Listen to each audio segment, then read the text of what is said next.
Scratch? Hi, Doc. Where do you want me to go? Right here. Right here. Okay, right here? Oh, scratch.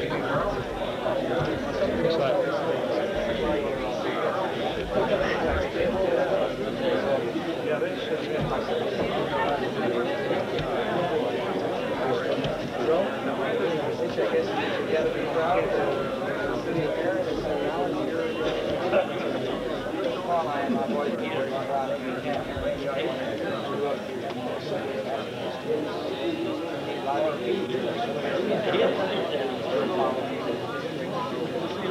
He did orange juice straight up the and Poppy's not doing it.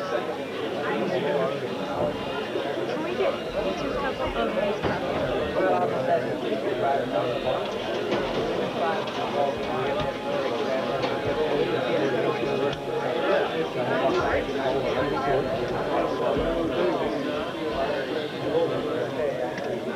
Let's get this straight here. The cameras for my hey, guys, I'm rare. You can get in the room.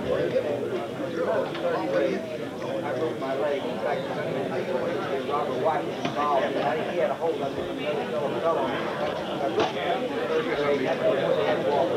I used to think the old style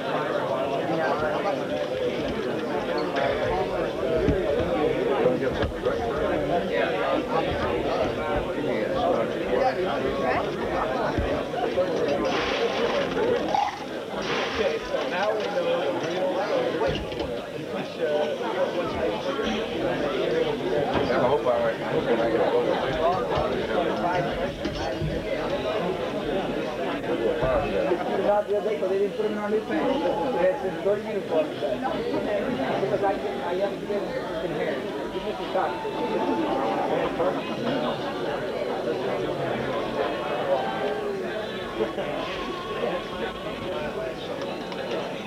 My wife, she does all of this. She does all of this. She does.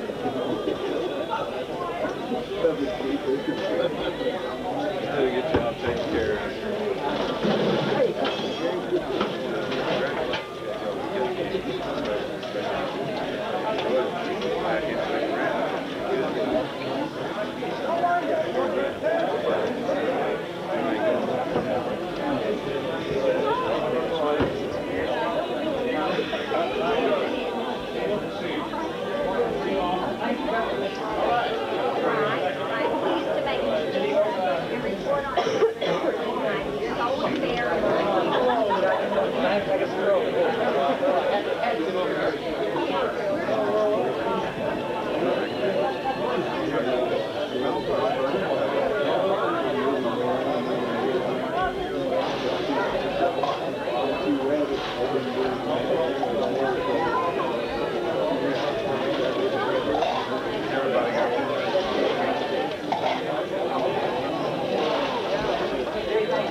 Yeah, that's all right. Hi, Harrison.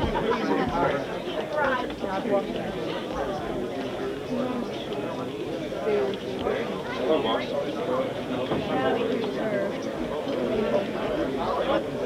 I missed you last time I gave blood. I didn't see you. Well, I don't know why I didn't work that day, but You didn't work, but they still took my blood. They didn't make me work there there. about a couple cups of beer times in a row and get most emotional, but I think I paid my dues. Dave, you don't have to get them all of me now.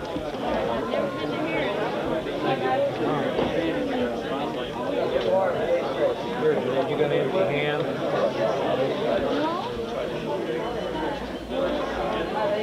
All right. Thanks for coming.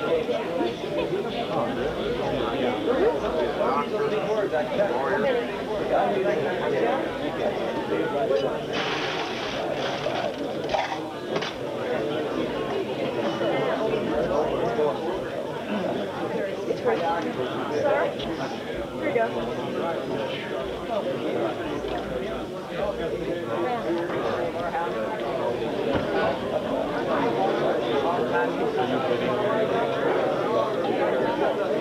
Yeah, he's, I see him every year. Our girls, we go to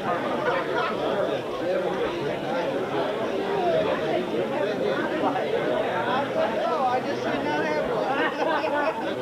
That should be the one making things. It's not me.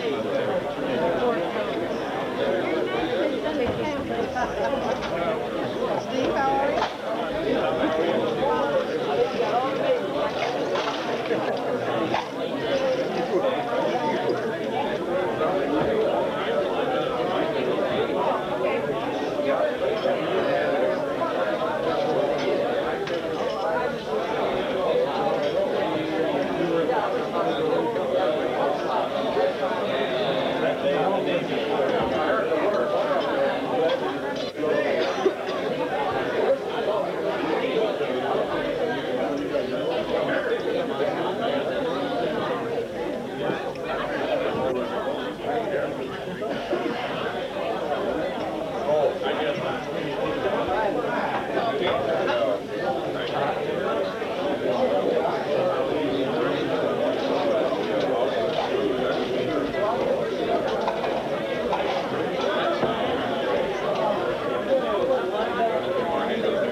I can't.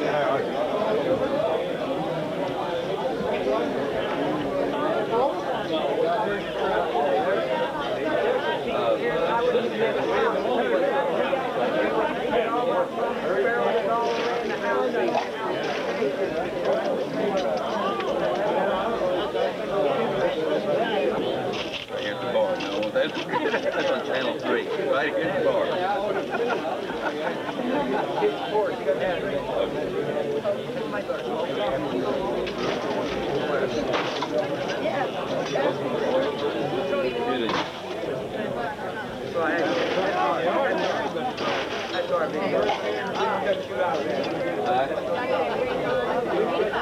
Okay.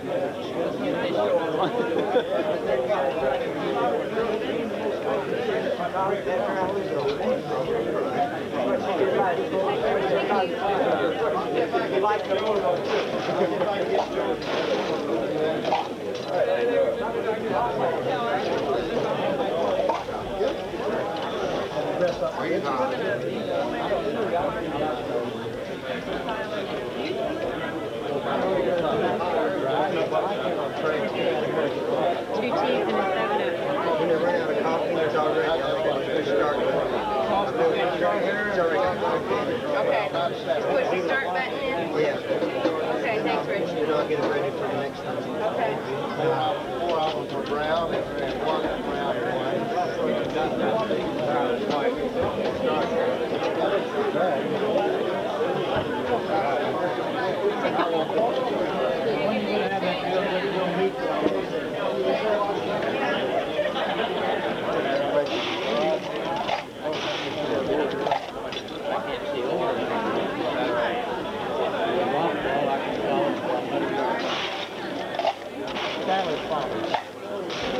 I used to be far-sighted, now I'm terribly nearsighted.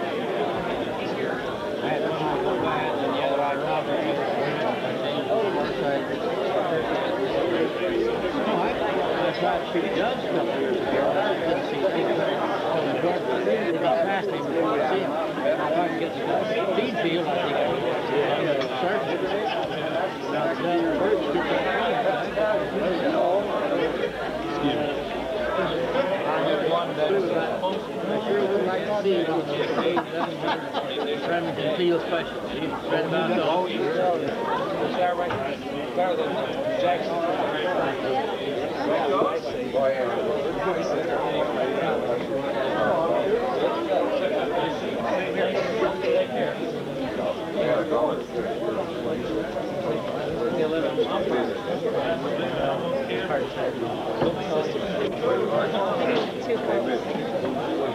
Okay, I'll keep that right back there because they're ordering the drinks. That's the only way. Yeah, why don't you just take that?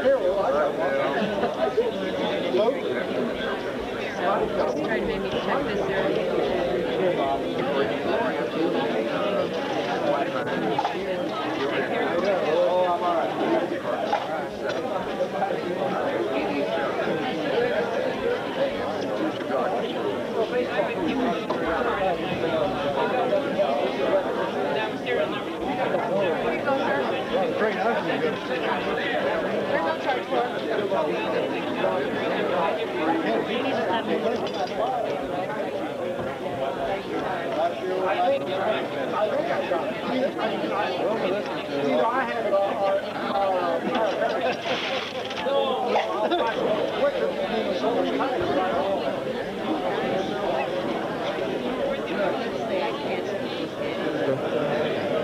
And then we stop and walk by.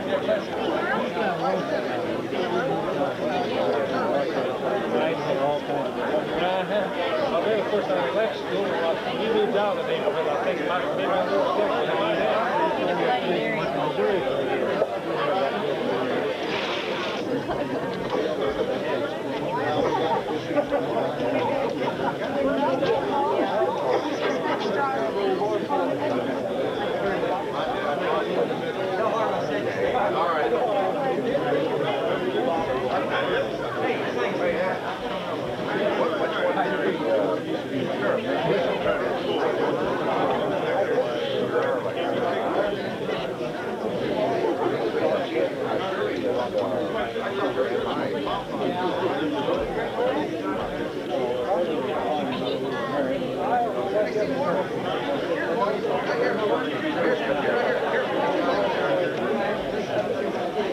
I still remember that summer. They played basketball all around when you did your students. Just fine. He's teaching at Iowa State. He coached for a while at Dome College in Creek, Nebraska. And then he got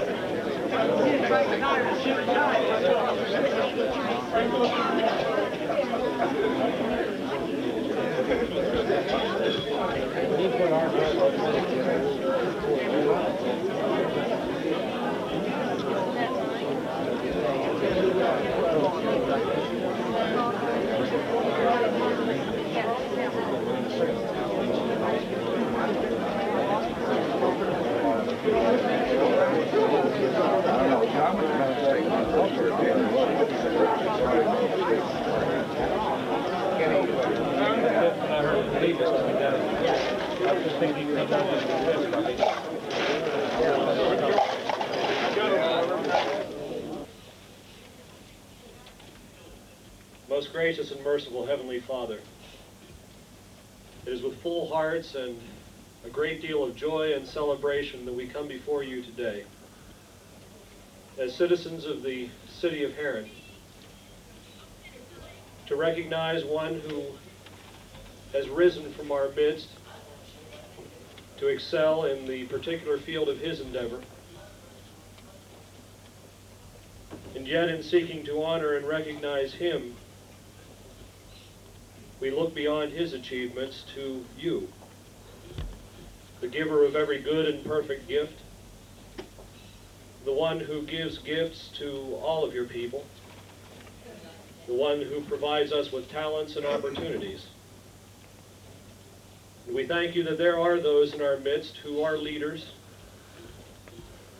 who have seized every opportunity, who have worked to excel and to hone every talent and gift that you have given them, that they may return to you the glory that you so richly deserve as our God. Be among us today as your people. Help us to recognize that you alone are God, and that this opportunity for joy and celebration is one which you have given. So be in our midst, O God. In Jesus' name, amen. The rest of the program, our MC is Mr. Bob Steele, the SIU swimming coach, president of the SIU Booster Club, and went to school with Itchy Jones. Bob? Thanks, Frank. It's nice to have so many people here to honor Itchy, and we'd like to get it started off at, on the right foot. So I'm going to present to her Merle Jones' matchbook, and the people on the committee have asked Merle, since he's written most of his best game stories at the Illinois Cafe bar, that he go back and have 5 beers and get ready for his presentation.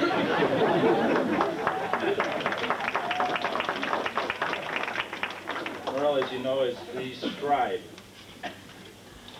I think Itchy's done a great job of getting this organized and set up, and we were talking about it. His office is across from mine, and I said, Itchy, I'd sure like to have something like that for me. He said, well, write the mayor. So I wrote the mayor and got a nice memo back last Friday. Had the skyline of the city on the stationery, and it was signed Harold Washington, and all it said was, say what? I asked Itchy if I should welcome everybody to Jonestown, and he said that'd be great, because nobody'd eat the punch and I wouldn't have to drive 600 people home. Herrin's a city that's way ahead of its time.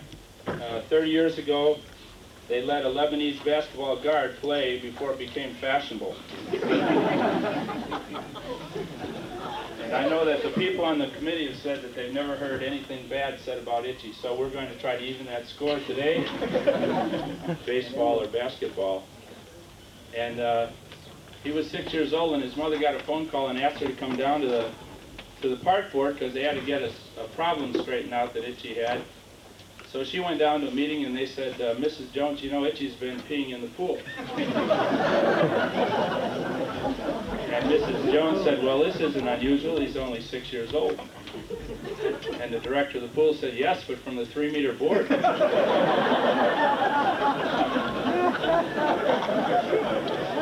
Later on that same summer, Itchy dove off the board and started to drown, and one of the lifeguards jumped in the water and pulled him off to the side and said, son, you can't swim. He said, you're right, I can't. He said, what did you think about before you went off the board? He said, I hadn't even thought about that yet. Can't think that far in advance. As a player, Itchy was a great ball handler. I know there are a lot of people in Herrin that thought he could have made the Globetrotters. He was in 8th grade, and the team was 10-0, and they were in a vicious, close game, and Itchy got the ball, brought it in bounds, and dribbled for 30 seconds, threw the ball up in the air, and ran to the locker room. When he got to the locker room, the team had followed him in and said, "Jones, what are you doing?" He said, "I dribbled. They couldn't get the ball from me." He said, "We were 1 point down."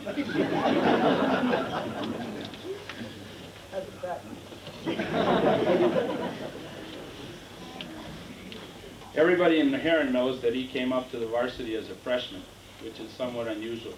And I guess we'll get the true picture of why he came up as a freshman. But I've heard that it's because Paul Steele and several other people flooded the locker room at halftime and got kicked off the team.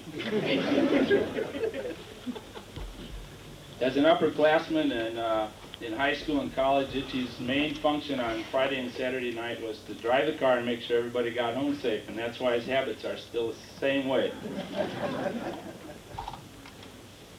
He's a coach that has 500 wins, and that's really a great record. But you have to remember there are 3 other things. He also has 179 losses, 3 ties, and he tried to make Dave Steve an outfielder. He doesn't have many bad habits, and his players all know that, and they'd love nothing more than to see him drink a beer or chew some tobacco. We were at a game in Tulsa, one of the NCAA playoff games, and I was the trainer on the trip. That's the only way the NCAA could pay my way there, I guess. And we thought we'd fool the players, so we took a Copenhagen can and filled it with peanuts. And before the game, the players had all warmed up, and we were sitting in the dugout waiting for the game to start. And I walked up to Itchy and said, "Itch, how about some chewing tobacco?" And he reached in and took a little bit and started chewing on it, and the players thought, "Wow, this is neat, he's loosening up."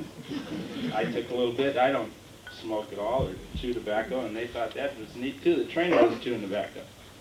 So Itchy finally took the can from me and went over to the back girl and said, "How about some chewing tobacco?" And when she took some, they wondered. That same weekend, he took me to scout Oklahoma State in the playoff, and I was supposed to help him remember all these things about baseball. And the only thing I can remember from that scouting experience was that we sat in 4 different seats in the stadium watching pitchers. And the pigeons only got in my new leather coat. They didn't touch Jones at all. I walked out looking like Mount Everest.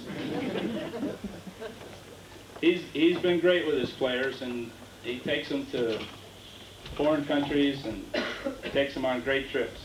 And he took them down to Curacao, and Doc Stotler and Monty had to go around and clean out all the stores from their peanut butter and jelly. Seems that the players couldn't handle barbecued goat. Remarkable record. He's only been thrown out of 2 games. Van Winkle, he isn't. The first game he got thrown out of, he went up to the umpire and said, "Hey, listen, your job's to call the game, don't help the other team," because he had told the other team where to put some players. And that was his father, and he ran him home and told him to play the game and not to do the umpire. How could any umpire throw a guy out whose favorite words are "dern," "dang," and "crappin'"? That's impossible. He once said to an umpire, and this was the second time he got thrown out, "I know why you sent out letters trying to get umpiring jobs, because if anybody saw you work, they wouldn't hire you." The umpire said, "You're out. Whoever said that, you're out." Well, Itchy had a kid on the team named Mark, and softly he said, "Mark, start walking to the bleachers. You just got thrown out." That wasn't bad, except it's the only game in 4 years that the kid's parents came to see him.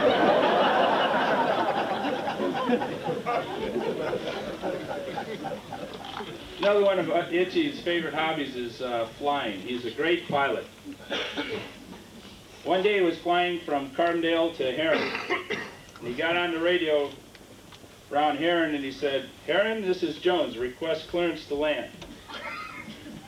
Guy came back from the tower and said, "Jones, this is West Frankfort." He's been known to fly the DC-3 with the help of the university pilots, and his players swear that one of the worst team meals they ever had was Pepto-Bismol after Itchy hit air pockets for 2 hours. I know one time he took me up to Springfield to see a high school game and do some recruiting, and I was working on some swimmers up there. And when we came back, we went around more lightning storms and rain and hail that I ever care to see at the same elevation. It's a little different when you're looking up than when you're looking at it. And the last thing I want to do is put my life in the hands of a 180 hitter. He's also a great do-it-yourselfer. You know, he and Farrell Goings have done a lot of work on the old house. And one of Itchy's most memorable stories was when he was on top of the ladder. He was doing some work on the roof, and he didn't have the ladder at the right angle. It was kind of like straight. He did a back dive layout, and he missed the neighbor's pool. He walked around kind of slow for about 3 weeks. So Coach Jerry Green, his best assistant, said, "Itchy, it's easy to solve that problem. All you do is take a rope and put it over the top of the roof, and then tie it around your waist, and make sure it's tied firmly to something on the ground, and you can work all day on that roof." So Itchy tied the rope around his waist over the roof and tied it to the bumper of the car, and Sue took off in the car to go shopping, and Itchy ended up at Louis' P&R.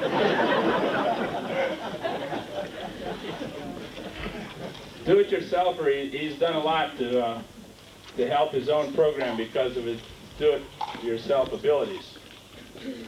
Who else but Itchy would put in a sprinkling system when he's regularly rained out at 20 games? Who else but Itchy would turn it on and leave it on overnight and then not be able to play 10 games because they couldn't dry the field up?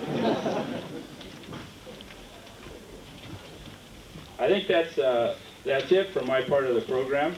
And what we'd like to do is introduce our guest speakers and have them come up and say a few words about Itchy and the great things that he's done since I've cut him down a little bit. Before we do that, I would like to introduce one of his players that's here. He's a little gun shy, but I would like to introduce a player that plays for St. Louis.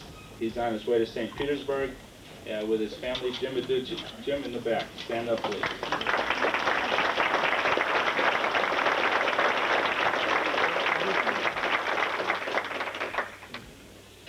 Our first speaker is Lee Kabuti, Itchy's high school coach for basketball, and we'd really like to get the exact story and find out whether Itchy did make the team because Paul or Steve flooded the locker room.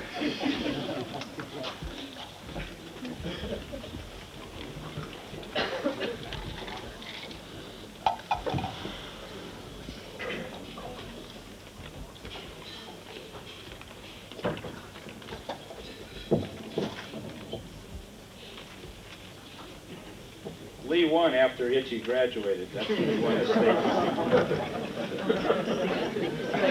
Lee did, but it was another Lee. Mayor Qualia, members of the Chamber of Commerce, special guests, ladies and gentlemen. Really an honor to be asked to appear at this very memorable occasion. When Frank Snyder called and asked if I would come down and say a few words, I said, "Frank, I'd be glad to be there, but I would like to ask for one request." He said, "Sure." I said, "Don't have anybody ask me how my team is doing this winter." And Frank said, "I think we can honor that," and I've really appreciated that no one's asked. Sometime in December this year, a young man in my phys ed class, whose father's on the board, he said, "Coach, here you're going to be replaced by a Chinese coach." And I said, "You know his name?" He said, "Yes, win one soon."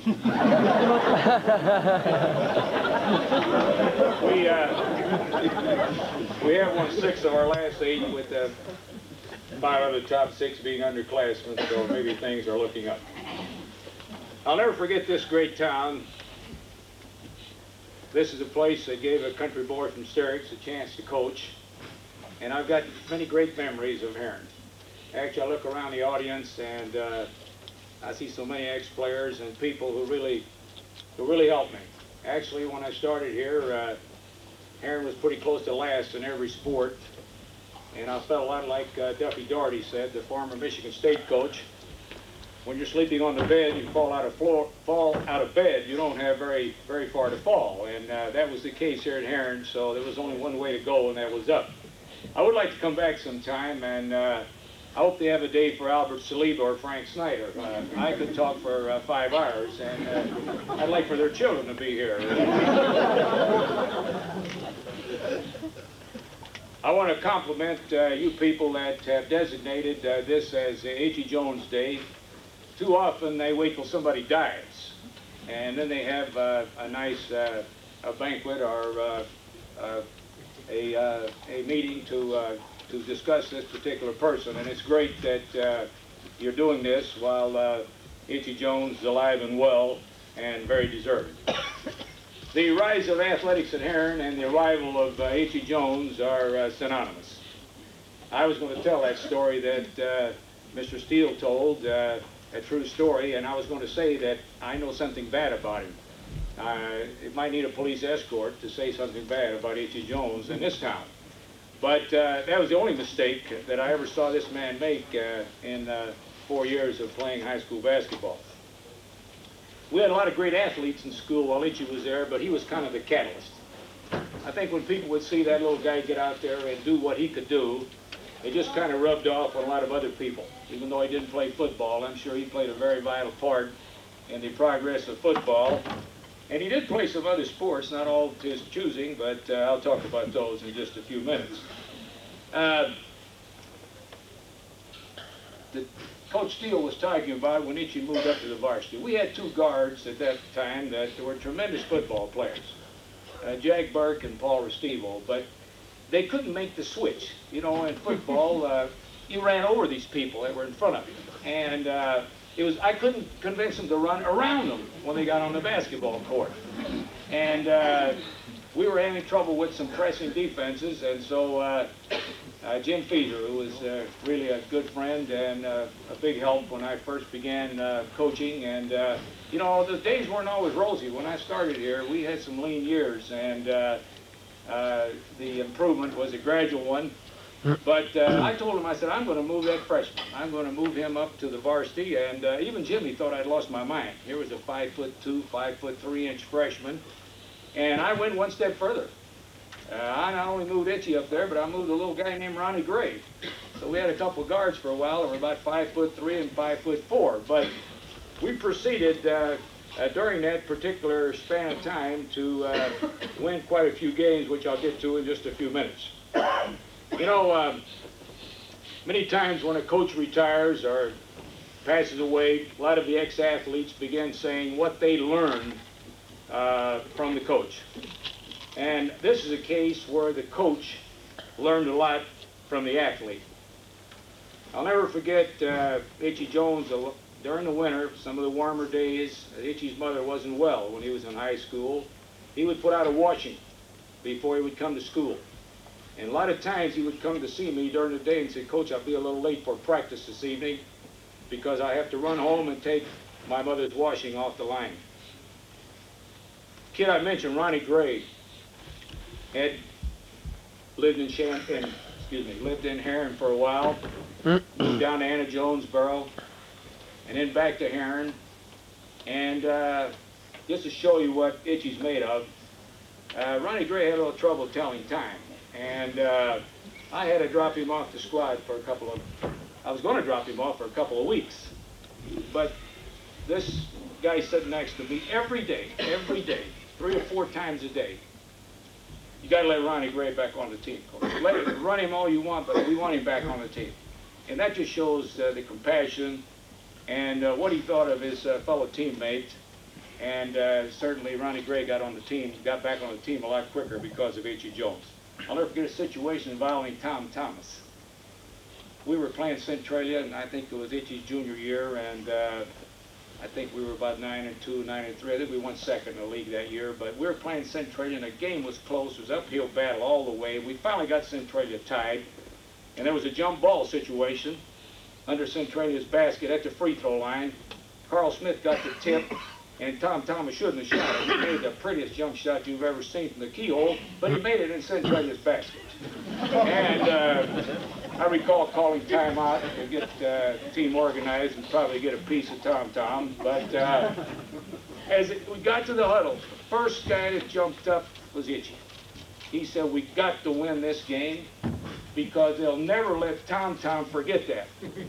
And sure enough, with not much time to go, another great athlete, Bill Lawrence, and took the ball on a fast break. That's right. We fast broke about twice a year, and that was one of them. And there were two guys in the way, but I don't know how Bill got in there, but we won the game. Tom Haney and I were just talking about a game in Mount Vernon. I know when I first started, if you mention the name Mount Vernon or Centralia, you were already 20 behind before the game started. And football, you were about 4 touchdowns behind. So it took a while to break that down. And this guy right here, we went up to play at Mount Vernon, and we had a tremendous stall. They didn't have the 5-second rule, and we really had a complicated stall. We would give the ball to Itchy and get out of his way. All he did for 4 years is shoot 83% on free throw. That was our best offense. Give him the ball and just get out of his way, and then the rest of the guys could play when we got back down the court on defense. But at Mount Vernon, we were beating them late in the game, and Itchy had been dribbling by him. In fact, Albert Avant, who was on that team, good friend of Coleman Carradine, who is now the coach over at Centennial, has a good team. I think Coleman has 3 transfers. I think he got the book from Rich Herrin on the recruiting book. But Avant asked me, he said, that Itchy Jones, he said, that guy, he said, I wore out 3 pair of shoes chasing that guy. And he said, I can't believe how he could dribble the ball. For a honky, he was a pretty good ball man. You don't find too many of them that can handle the ball that well. But I remember my Vernon, they threw stuff all over the floor, and I think Tom Haney told me something. I don't believe I'd do what I did to Tom. Tom was the manager, and after we had the game won, I called timeout with about 20 seconds to go, and I said, now all of you sprint to that shower room. And I said, now Tom, you may stay here and pick up the basketball. Tom, I apologize if I did that. For baseball, so after I coached football a couple years, Russ Emery was selected county superintendent of schools, and then Charlie Strauss went over to Carbondale, and I wanted all those jobs. I guess I was young and single, had a lot of time, half nuts at the time, I guess. In fact, I look back at a lot of the kids that played for me in those days, and I think maybe they deserve some kind of a medal for meritorious service above and beyond. But I went to see the president of the board at that time was a guy who they used to shower with the garden hose after football practice. School was burned down, and a guy named M.W. Finney. And I know sometimes I get a lot of credit for possible revival of athletics here, but I couldn't have done it without a lot of people. But M.W. Finney, I'll never forget. He had a son on the team that year, and I began telling M.W. Finney what we needed to do. And I said, we've got to make every kid go out for football. We were one of the smallest schools in the conference. I said, we're going to compete with these big schools. We can't lose out on an athlete. And we've got to make every kid go out for football or cross country, or he doesn't play basketball. Now, you couldn't do that today, I'm sure. And come spring, we're going to drop baseball, and they're either going out for track or they don't play nothing. And M.W. said, well, I'll give it a whirl. Well, we got enough board members convinced, and so we dropped baseball just a year before Itchy arrived. But we then had a lot of kids come out from football and who could never make the basketball team, but they were great football players. And then same thing in the spring. I remember old Doc, one in the class I took from me, always said, Lou Hartzog could go along with me. In track, you learn to run, learn to jump, learn to throw. And that's what you do in about all the sports. And they had all summer for baseball. And but I think Itchy, from time to time, I think he probably looked back probably what happened, Itchy, was dropping baseball. Nobody ruined you at the high school level. And then you got some good coaches in the summer, and that you were able to move right along and be the great player that you were. Would it be great if we could all follow the policy that Itchy lives by? You can't say anything bad about somebody, or good, I'm sorry. If you can't say anything good about somebody, don't say anything. And that's what he lives by. And for the fans, the boosters, too, I'm trying to hurry because I had an hour-long speech and I saw this long line of guest speakers, so I'm kind of rushing things just a little bit.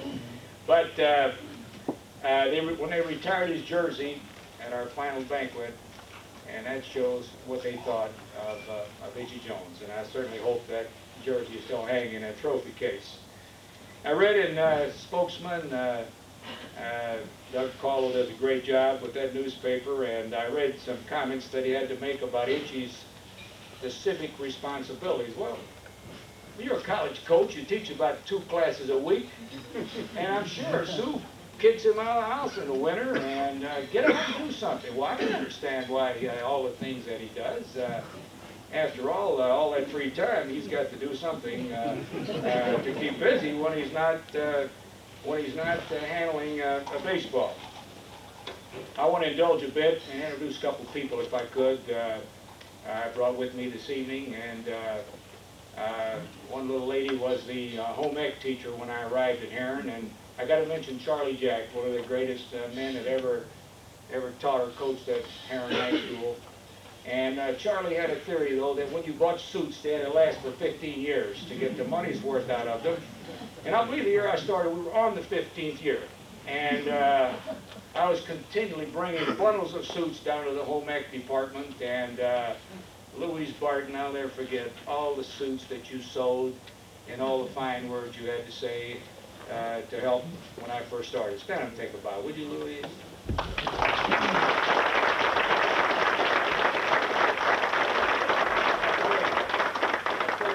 She's also a very staunch Itchy Jones fan, and another couple that are Itchy Jones fans, as we all are. And the next young man and his wife that I want to introduce made quite a contribution to athletics in Herrin.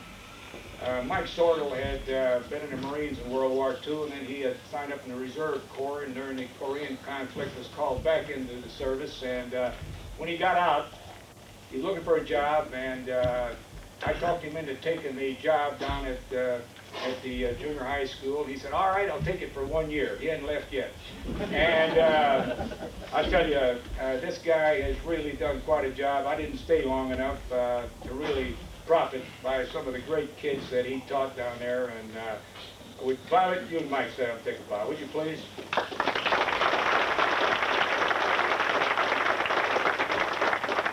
In closing, one of the bad things about coaching a kid like Itchy Jones, you get one of those in a lifetime, and then if you stay in the business as long as I have, you keep comparing kids to what Itchy Jones was, and you'll never find another one like it. And again, thanks a lot for having me here, and congratulations to all that committee for the work you've done in honoring this fine young man.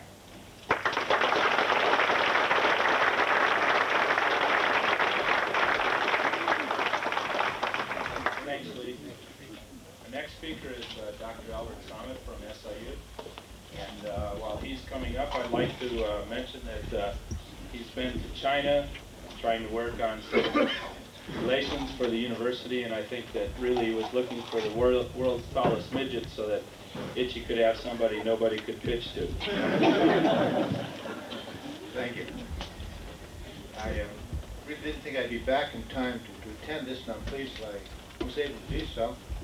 I planned on stopping along the street and asking people where the Illinois Cafe happened to be. There's nobody to ask. When we got here, I discovered why. They're all here praising Itchy. The official university speech, appreciation, will be given by Dr. Swinburne, so that you can look forward to that.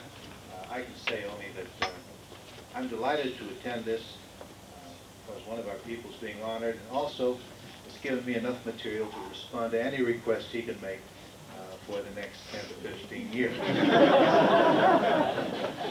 comes in about talking about the field house, new uniforms. We don't want to spoil you, Itchy. I came back from Curacao. Itchy does have an international reputation, not only in Taiwan, the Far East, but also in the Antilles. We are trying to work out a program of helping them down there. And we've visited several of the islands, and every time they want to know, could we get Itchy Jones down here and possibly the baseball team with him? And his fame is spread down there. We're happy to promise some possibility. There's always one question which I was unable to answer. This question will, you might keep in mind, the people down there speak several languages except English, and Dutch, Spanish, and the local language, and they would take me aside and they say, well, what does itchy mean? I tried to explain it once, recovered from that, and I finally wound up telling people it's an honorary academic title.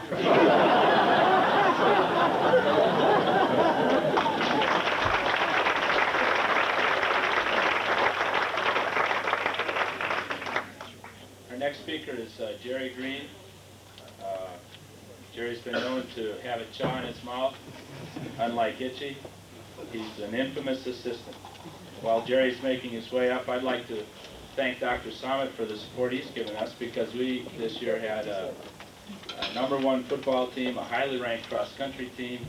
We have a gymnastics team that's 5th in the country, swimming team that's 10th, a basketball team that's coming back strong, and naturally there's baseball that's going to be its usual strong sport. We have a top 10 ranked track team, so the sports program at SIU is really solid, and it starts at the top. Our next speaker, Jerry Green.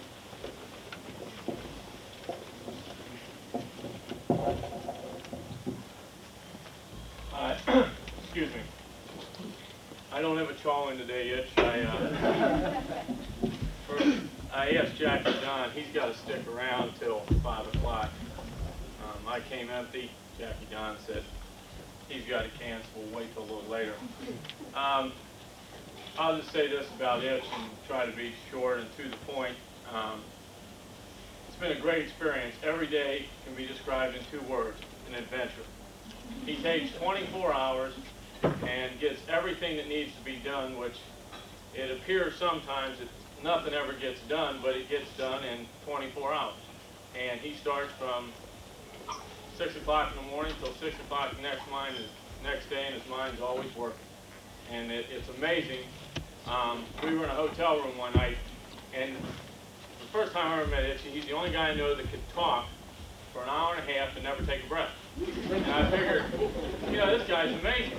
I mean, the guy never breathes, he just talks. So, the first road trip, I'm laying in bed, and I hear this noise.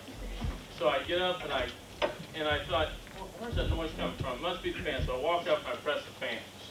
And I still hear this noise. So in the dark, I look over there, and I look down, and believe it or not, when he sleeps, he exercises his lips. I mean, that's how he does it. He works every day at it. And he tells you, if you work at it, you can do it. And he does.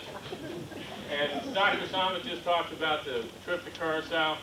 Itch every once in a while tells me, you know, I'll start popping off, and he'll say, hey, Jerry, assistants can be replaced. I go, hey, Itch, no problem. You know, the guy's just kidding. So, he's got to have everything to sight. So, we're coming back from Curacao, and he says, now look, if we put all our luggage on the plane and just carry our bags, we can get through, we can get on the plane, we can catch, we got 15 minutes to run down the terminal. When we get to Miami, we can get on the plane, we get to St. Louis, and we'll be back in Carbondale at 7 o'clock. I said, that's great, Ed. So he says, don't worry, just follow me. I'm the world traveler. I said, okay, you've been to Taiwan, everywhere, you communicate with everybody. So we get to the gate, and I got this gun called a radar gun, and I'm walking behind him, and he goes through. Okay, and I get my passport, and there's 5 guards there, you know. And so I start to walk through, and he turns to me. Now, there's only 50 signs. He turns to me and says, "You got the gun?"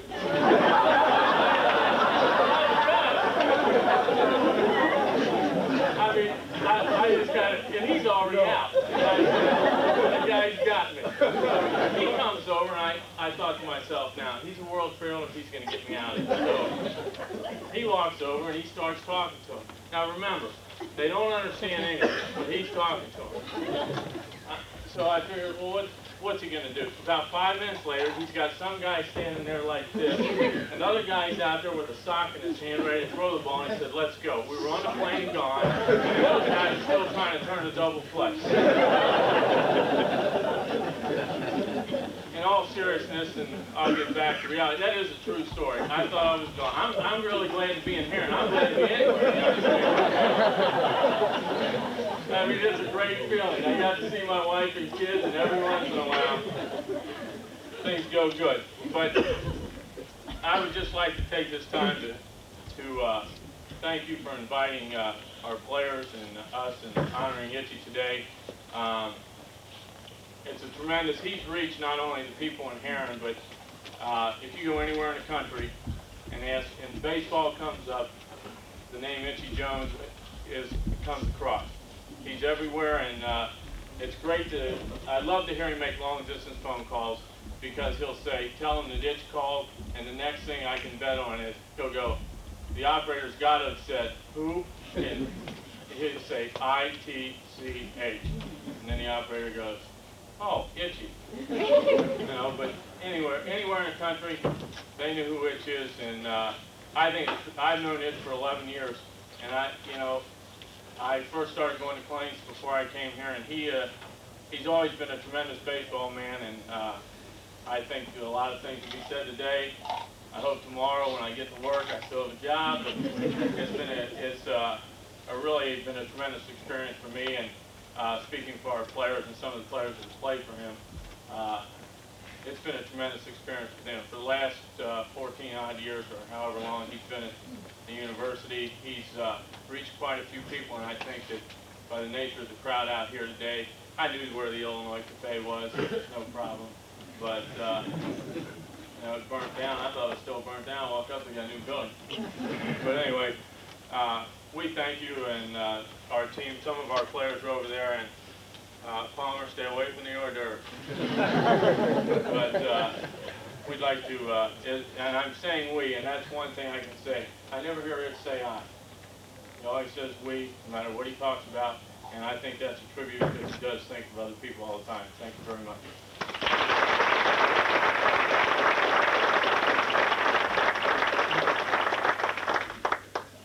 Our next speaker is Judge Tom Haney, and in the Herrin newspaper this week, Judge Haney was quoted as saying that this remarkable man of Itchy's talents still lives in Herrin. And I think after what we've heard,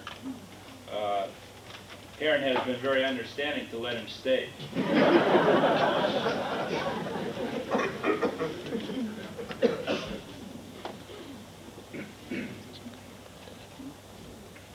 I knew I was in trouble today when I found out that my name was on the program after Lidio Kabuti made his talk. I know what an accomplished speaker he was, but I do remember that Earl Lee followed him once and he did pretty well, so I'm going to take my chance. Mr. Chairman, honored guests, ladies and gentlemen, it's a particular privilege and an honor to be a part of this program today. Sometimes we get to thinking that the world and the character of the people in this world aren't what they used to be. Sometimes we get to thinking the world's going to hell in a handbasket because we see so many things that are wrong with it. But those of us who have lived with this man, Itchy Jones, know that that's not where the world's going. When we still have men like him. President Reagan, in making his State of the Union address last month, made a statement that now his words are already famous. America is back, standing tall, looking forward. I couldn't help but think that if all of us had an opportunity to speak here today, I think we'd say in one voice, Itchy's back. And he's standing tall, and we're standing with him. And he's looking forward, and so are we. We're proud of this man, and we're proud of him because he's the very incarnation of two human qualities that are rare and rarer to find among our young people today. The qualities of excellence and humility. And it's even more amazing to think that these two qualities are found posited in one human being. Many people have excellent qualities, but they're not humble about it. And some people are humble, but they don't have that much to be humble about. But Itchy Jones incorporates those two beautiful qualities into the beautiful human being that he is. His excellence is twofold. One, he's an excellent athlete, an excellent coach, an excellent manager, an excellent student, an excellent achiever. And he's also excellent in another way, as a human being, a family man, a man who possesses individual responsibility and individual integrity, commodities without which this nation could not even hope to survive. He's humble. Humble before man and humble before God. I happen to know that Itchy Jones is a man who reads, but he doesn't just read the sporting news. I happen to know that he regularly reads the Holy Scripture, which tells us something else about this man that makes him stand out as a unique example of excellence and a unique example of humility. As we look back to his past today, I'm going to ask all of you to enjoy that with me. And as we savor this moment, I hope that we all enjoy this moment to the maximum. But let's not let our vision stop there. Let's look to the future. I don't want to say what I really think in any specific way, but I do want to tell you a conviction I have in my heart and my mind about this man. I think his greatest triumphs are not behind him. I think they're yet to come. I think he has other mountains to climb. He has other summits to conquer.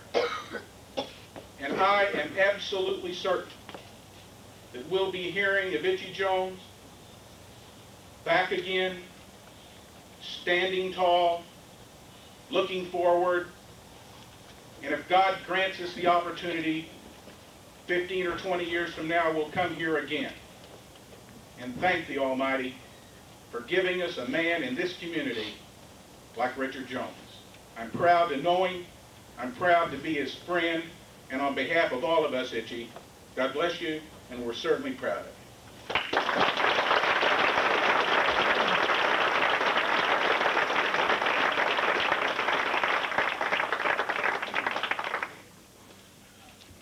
Thanks, Judge Haney. Our next speaker is Don Boydston, former athletic director at SIU, and he'll have a presentation to make. When Joe Lutz left, Dr. Boydston had to make a choice on a coach, and it was noted in the paper, Merle Jones noted it, Yeah, the change from flamboyant Luke to conservative Jones. Dr. Boyce.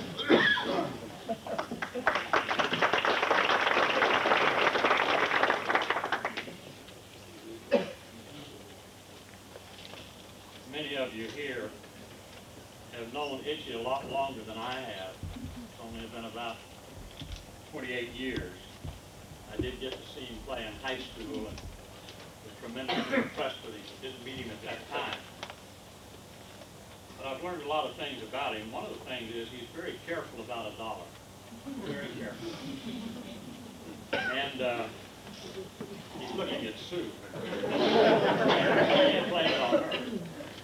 And he's had a traveling bag that I understand that he's had since he was in junior high school.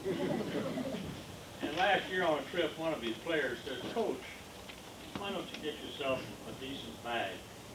And Itchy, you just see him. "Why do I need a new bag? I only use it when I travel." Now that's typical, I think, of Itchy. He's a very practical man. And the other day, he's dressed today like we might be honoring him later on.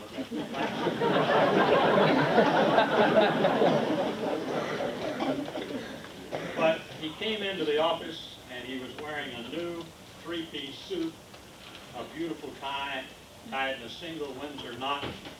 He even had his hair combed. And before any of the other coaches could get on him, and he knew they would, he got himself by the lapels and stood outside the door and said, "You can just call me Bruce Swinburne Jr." Now the funny part is that Bruce Swinburne Sr. was sitting right inside the door.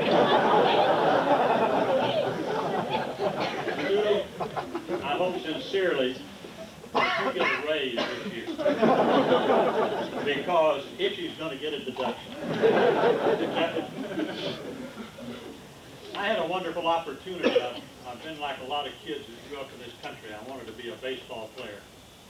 And I found out when I was about 15 or 16, like a lot of kids do, I couldn't hit the curveball, so that ended that. But I was able to sit in the dugout for literally hundreds of baseball games with three of the best baseball coaches we've ever probably produced in this country. The first one, of course, was Abe Martin. And Abe led by example, and he had wonderful discipline. Didn't say an awful lot. He was followed by Joe Lutz. Joe said quite a bit. If you didn't like things, he'd punch you out. And he was followed then by Itchy Jones, and the way I would describe Itchy is that he's a teacher. And to me, since that's my profession, I don't think of anything that's much more important in this country. In our particular department, and Itchy teaches for us in health education, we have an outstanding faculty. 2 or 3 years ago in a national study, our faculty was selected as having the outstanding doctoral faculty and master's faculty. And each year, we're evaluated by the students. And each year, Itchy and that august company always ranks right at the top. Now that, I think, gives you some indication of the type of person he is. President Summit talked about the fact that they know him around the country, they know him around the world. Jerry talked about it. He really is universally known in this country as being the best speaker on baseball coaching that we have. But Itchy will go into a classroom where he teaches CPR and first aid to 15 or 20 college freshmen or sophomores. And he puts as much into it in regard to enthusiasm and meaning what he says as he does when he goes to speak in Rochester, where he recently was, and it's hard for me to keep up with him. But I think that's a measure of the type of person that he is. I know that he's always going to do his job. I guess there are several things. I don't want to take too long. There are several things that I really would say have impressed me so much about him. One of them has been that if he starts out to do a job, he does it right. He is always honest. If I've had something for him to do, whether it was in athletics or health education, I didn't have to worry about it again. I wish that were possible with everyone. But that's the way Itchy is. He's dependable. Another thing is, even though he's Lebanese, I've never known him to fire a U.S. Marine. And finally, when I see Itchy, and I get to see him maybe once a week when he'll come by or we talk for a little while, there's something about him that gives me joy and pleasure, just in his presence. And I sincerely hope that for another 28 years, because that makes me around 91, I'll continue to know Itchy Jones and can have that same joy and that same pleasure in just being with him and being a friend of his. It's been a lot of fun.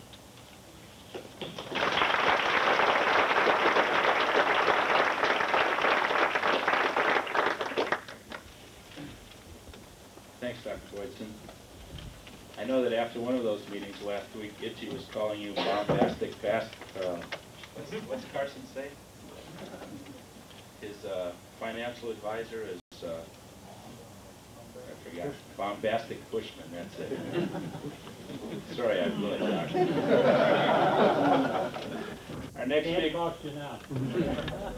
Our next speaker is Dr. Harvey Wells, former great athlete at SIU, now with these students, and he's from the town north of here.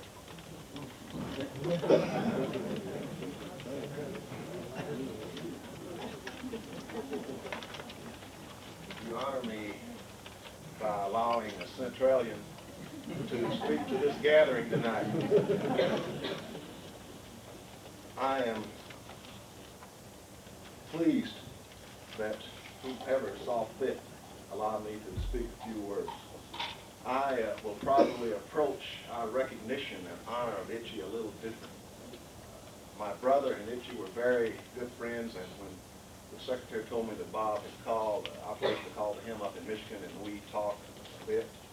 And I'm also very fortunate in having my youngest son to be trying to play ball for this gentleman, and we certainly hope that he does. Getting ready to come over here, I asked some of the people in the office if they would assist me. The first thing we wanted to do was define coach. And at least one dictionary tells us that a coach is a person who trains an athlete or a team of athletes. To give instruction or advice is another definition of a coach. We could add a number of words or terms when we talk about Itchy Jones. Leader, friend, counselor, winner, teacher. What I think is distinguished about Itchy is he teaches responsibility. He expects success from his players, and they achieve it. His methods allow his student athletes to learn to accept the consequences of their decisions. And anyone that does that for people is doing a great deal for them. If we talk about great intercollegiate coaches in basketball, Johnny Wooten's name would come to mind. In football, I guess Bear Bryant would surface. Certainly for me and for a lot of you in high school basketball, my former coach, Arthur L. Trout, would surface. I mention that because seldom do I participate in something of this nature that I don't reflect back on what Mr. Trout meant and did for me. And I use it now because this man means the same thing for the people whom he touches. And I also think in the very near future, and actually right now, when we speak of great intercollegiate coaches and get to baseball, Itchy Jones has to rank with the Wootens in basketball and the Bryants in football. A lot of us here admire you, Itchy. We all respect you. We love you. A lot of people here know that I'm a former military man, and I present to you my highest accolade. Sir, I salute you.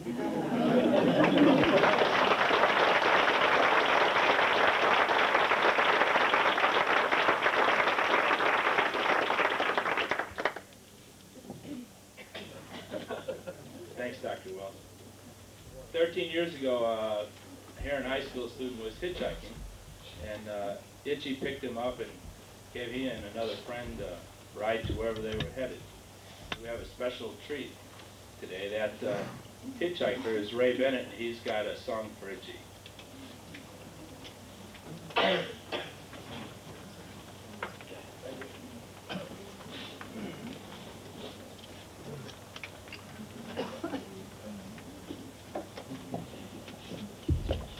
couple weeks ago, a friend of mine, Marilyn Rupel, called me and asked me if I could write a song about Itchy Jones.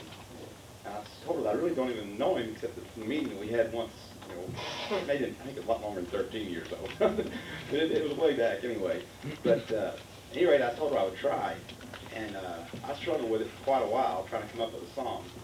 And I thought I'd, you know, finally had it. I went up Wednesday night to a meeting to show it to some of the committee. And the first question, Bob asked me, he says, "What's the name of it?" I go, "Huh?" I didn't think of a title. So I let my little boy name it. We're going to call it Itchy's Song. How's that? If I can get this thing down here.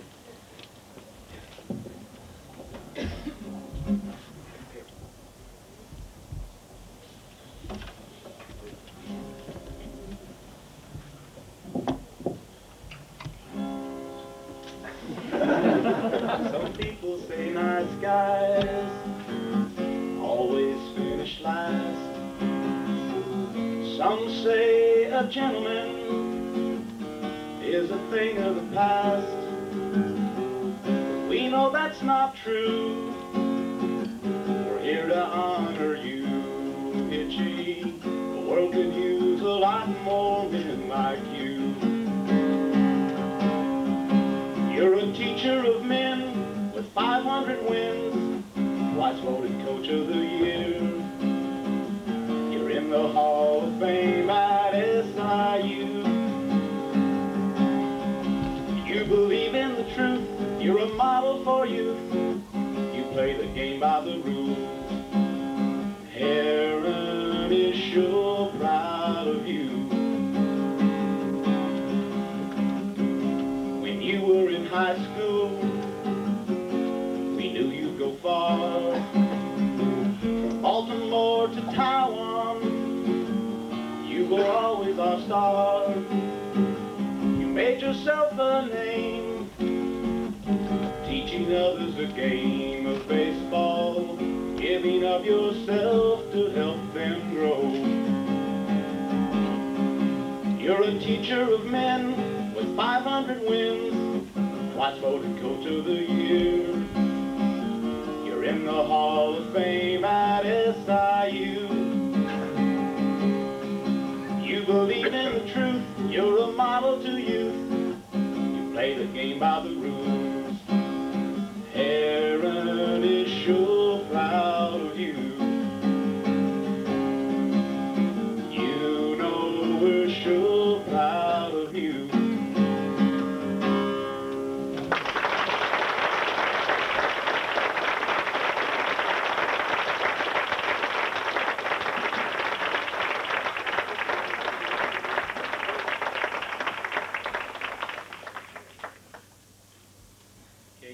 I have that on next Saturday.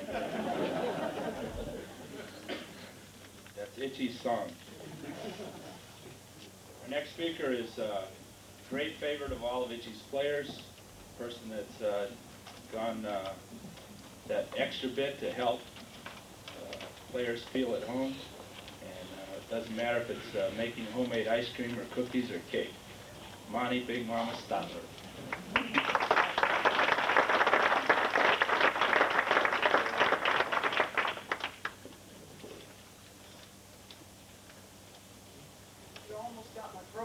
By mistake. I need a podium or something to lean on. If it weren't for Itchy, I wouldn't be up here.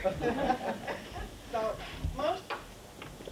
there've been so many nice things to say, so some of you might be a repeat. It's an honor to be invited to say a few words in tribute to Itchy. Itchy has over 400 wins in his coaching career, but some of the games I remember are the ones we didn't win. Like our loss to Minnesota when David Winfield was on the team as an outfielder pitcher, when Ricky Keaton was called for a balk in the World Series, And when Rick Murray got tangled up with the TV camera and Itchy had a 20-minute appeal that he lost. And when we lost to Wichita 23-4 in 1981, and then when our team came back to defeat Wichita twice, and our team went on to the regionals. I don't know how to operate that. They can't operate. You better hold my arm.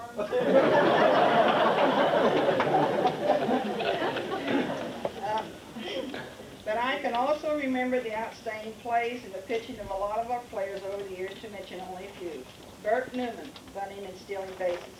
Howie Mitchell at second. And the infielders, Stan Mann and Dwayne Kuiper. Dan Razzin and Chuck Curry. The outfielders, John Hoshite, Joe Wallace, Dave Steve, George Vukovich, Jimmy Reeves, Steve Schartzer, and Jim Ritchie.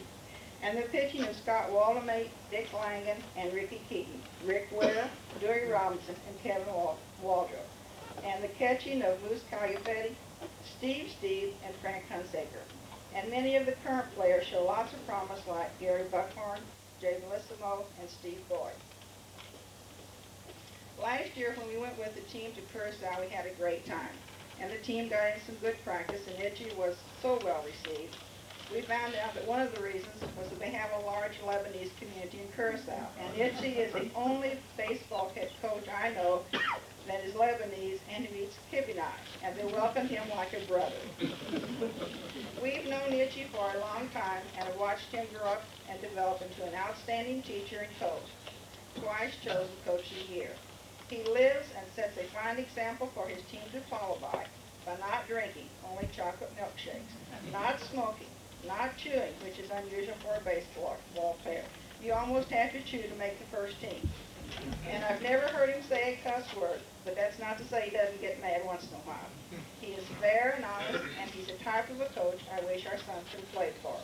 We salute you, Itchy, for what you are and the contributions you have made, and we wish you continued success and a College World Series championship soon.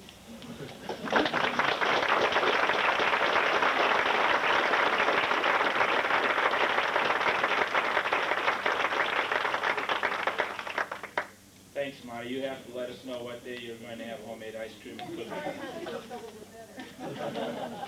I mean, for everybody here.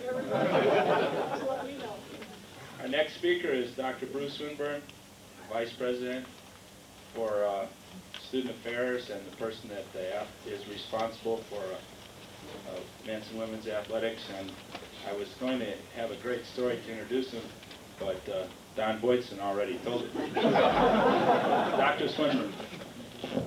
Thank you very much, Bob. It's fun being here with you today. And Itchy, I want to compliment you on your choice of suits here today. I think we did well. Actually, Don, you don't understand how this works.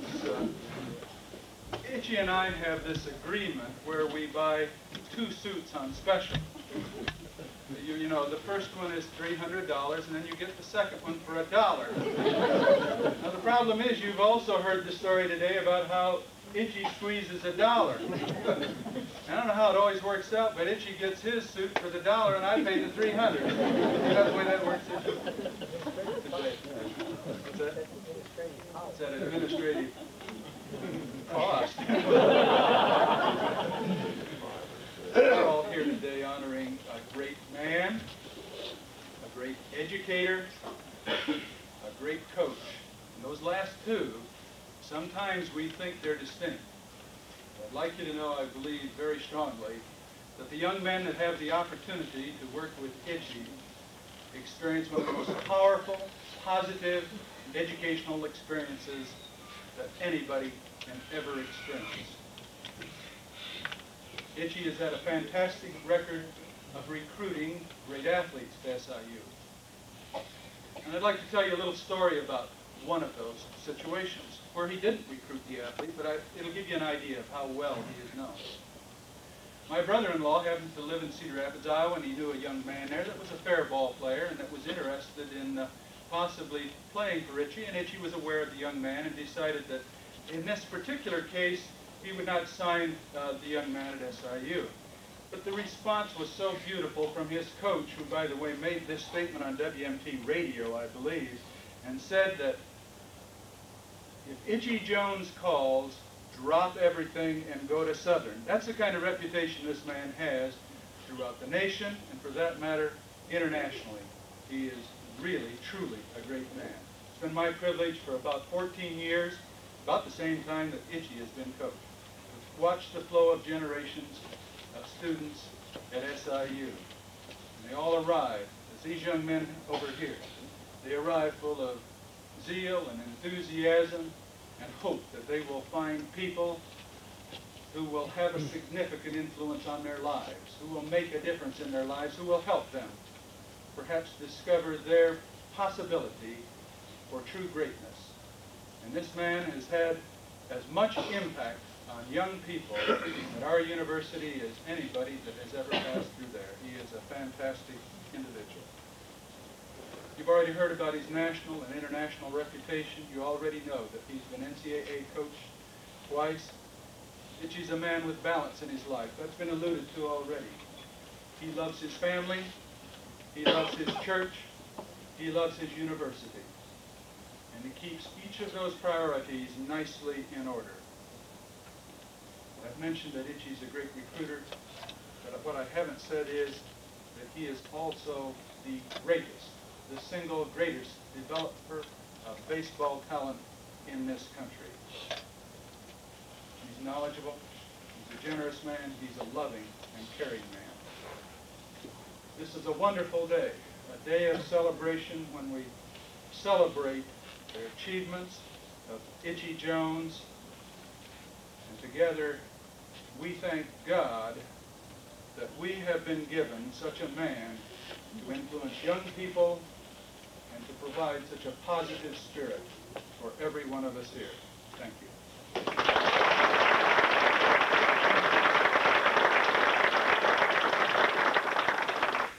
Thanks, Dr. Swinburne.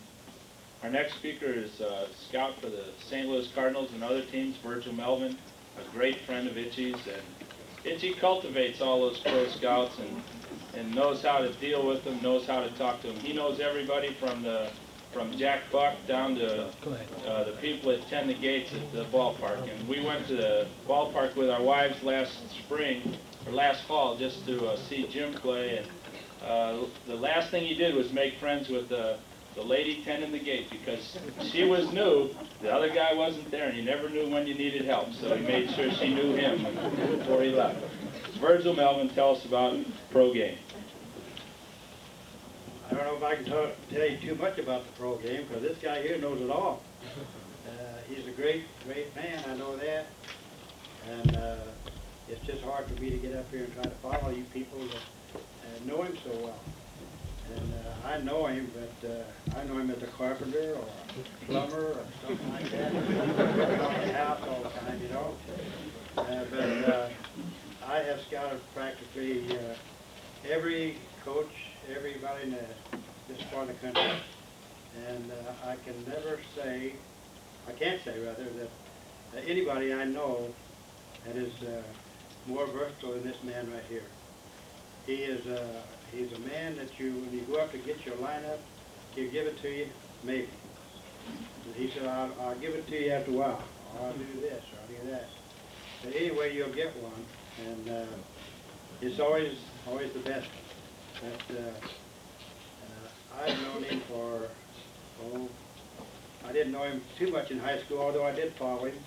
But Kabudi was coached him around a little bit then, and but as far as being a gentleman, he is one of the greatest guys I've ever met in baseball. Thank you.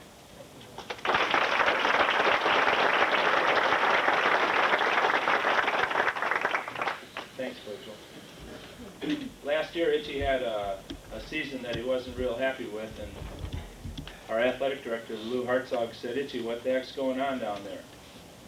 He said, well, it's Steele's fault. We didn't get the players we needed this year.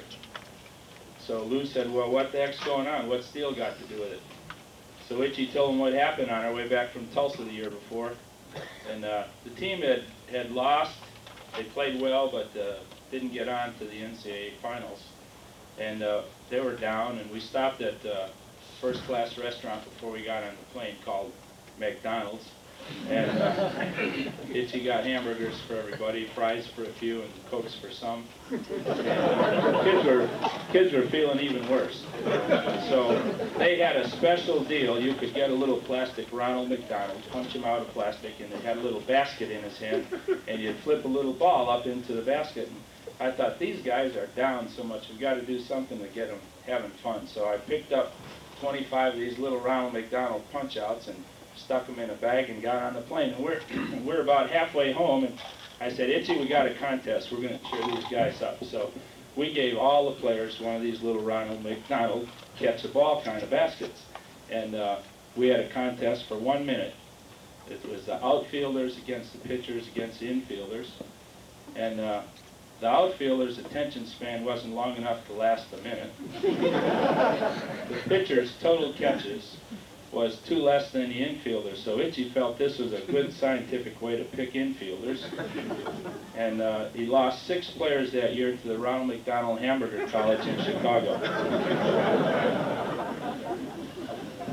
Our next speaker is Lou Hartzog, our fine athletic director, and he has an award to present. Lou Hartzog.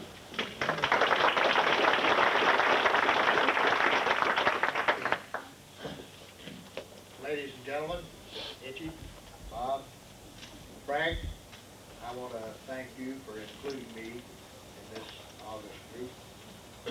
I would normally wear a tie, but I decided when putting it on this afternoon that why in the hell should I wear a tie when Itchy never comes to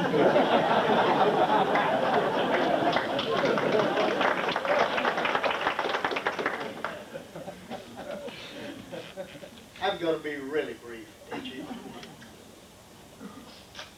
I want to tell you something, the pleasure and the honor of being able to coach with a man of your magnitude is one of the joys of my life.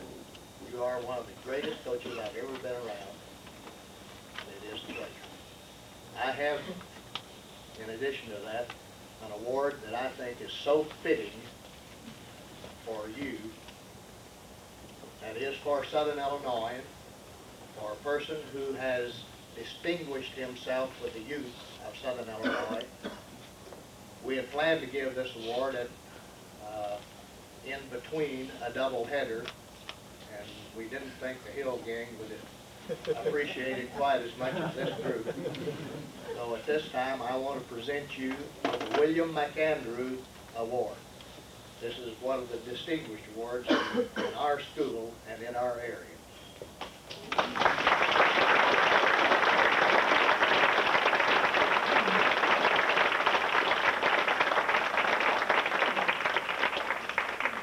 The selection is made by an anonymous committee of rather important people around Southern Illinois. We have one. The fact is, we have the original winner of this award here in this audience. Come on, get up here. Earl Jones was the first recipient. And Itchy, it is a great honor to present this to you.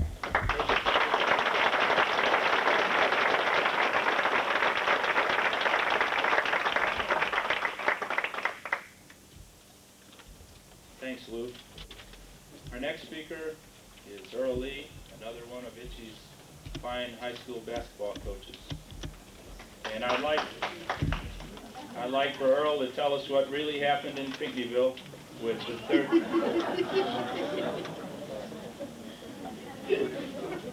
What really happened in Pinckneyville on the third 51-50 game and the famous Duster Thomas clock, or was it the gun? Earl Lee.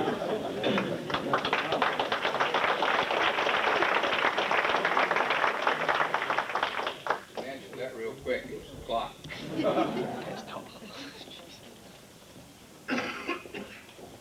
I don't really, I didn't plan on talking up here today, Frank. You call my wife and say, will you come to the banquet, or for Itchy? And then they tell me I got to talk about you. How can I talk about a guy like this? You people have heard of all the great things that he's done. he has been that way ever since I've known him. And in looking down that list of people that are going to be talking to you today, this is the same thing all the way back. I can remember him back when he was in grade school. Mike Sartle probably ought to be up here and could even tell us still more about him back in his grade school years. But I understand that and knew that when he was in the grade school that he would go with his father to the gym and practice his basketball, and he worked on it, and when he was in about the 6th grade, he was playing on our 7th and 8th grade team here. He's been an outstanding competitor all of his life. He's just been a person that has never wanted to lose, and along with all the other characteristics that people have talked about here today, this is something that Itchy has carried along with him. I just feel very fortunate to have had the opportunity to have met and coached and worked with a young man the caliber of Itchy. As some of you, when we started the program out here today, I think Tom Haney mentioned the fact that we in our society today are wondering if there are still people like Itchy around. Well, there's a few of them, but we're to find them to have all the qualities and characteristics and the abilities all wrapped into one person that Itchy has. It's very difficult to find. I don't know that I've ever, in all the years that I've been around young people, that I've ever found anyone else that has all the qualities that Itch has. We're all very proud of him. I'm just really happy to be here today, and I want to thank you for having me down here with you. And I also believe that he has many mountains yet to climb, and that we're just seeing the beginning of Itchy's life. He's touched many young people, and he's going to continue to do so for the rest of his life. Congratulations, Itch.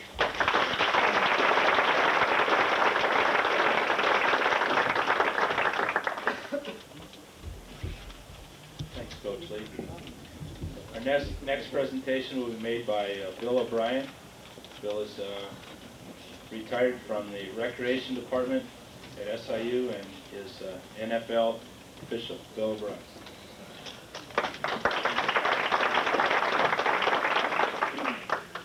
Thank you very much. Anytime you want to applaud, please do it, because I don't get very much on Sunday. I'm very happy to be here in the suburbs of Ziegler. Referee his fair today. What's your name? Itch and I go back quite a while through the years, and I'll get to some of my insights into his coaching in just a few minutes. They said I'm pleased to be here, but then when you're referee, you're pleased to be anywhere, or invited anyway. I picked up a little deal here in a Southern Illinois University paper. I want to quote, read a quote to you. He talked about somebody who is an egoist. He's giving this guy all kinds of plaudits up here. Well, listen to this. It's always nice, a nice honor, to be recognized by your hometown. Now, the truth of the matter is, we're not recognizing you today. This group here is prepared to run you out of town. He got to where he is today in this town because of the mayor's election that made this day. You people have bought it here and here. He copied a technique we used in Ziegler for years. In his precinct, there were more votes counted than there are voters by 2,200. The mayor owed him something. They called President Sommet, who's pretty gullible, and the rest of the people, and they arranged this. I know Dr. Boyson was pretty high on your ethics and so forth, but I think you better take a look at yourself, Jones.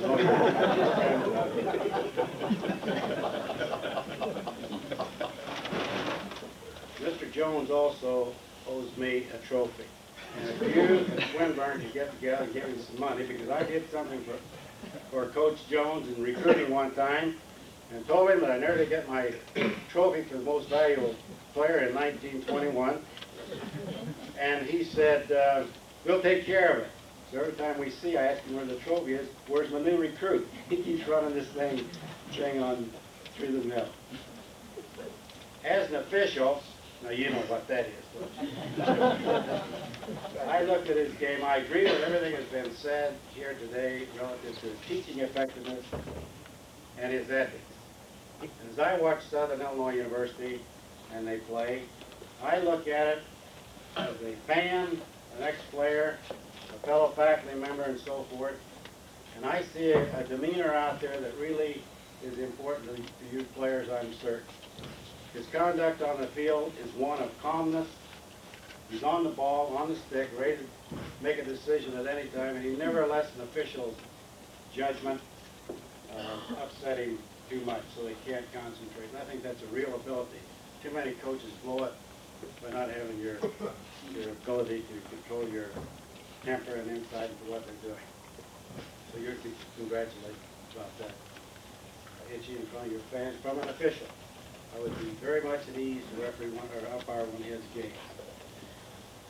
He reminds me of Bum Phillips, the New York Orleans football coach, because he can take his team and beat your team anytime he wants to. Now that just gets done in a fine shape.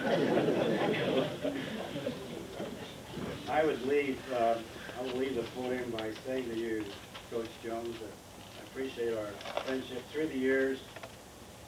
And if I had a son or a daughter that had the privilege of playing under your coaching and teaching, I'd be the happiest guy in the world.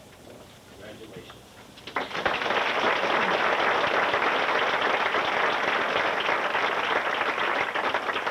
Say hello to my wife. He's got pretty good eyes. Thanks, Bill. Well, now it's time for the 16th Street Jones to talk about the 11th Street Jones, both with daughters named Susan. That was Merle's last column. Merle, you're up next. Is your matchbook ready? Ready. Okay. Most fun I had last fall was when Merle was sitting in the stands at the last playoff game, just 1 week after he said that Indiana State was going to give us a tough game, and he was really worried about us being able to pull that out against Indiana State. 1 week later, we were playing against Reno, and Merle was sitting up there with his grandchildren, and I introduced him to about 1,000 people as the swimming team was selling shakers, and they gave Merle one rousing boo. Well, at least you got here on your own. You didn't have to come from West Frankfort on a donkey. Merle Jones.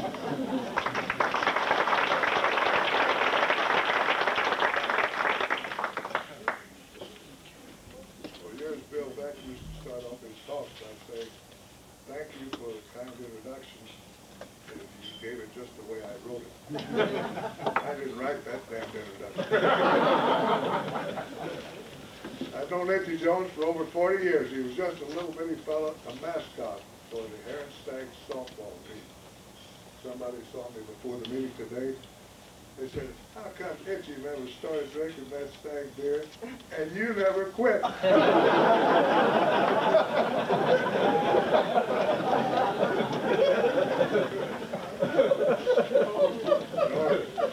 Itchy lives 4 blocks east of the City Hall.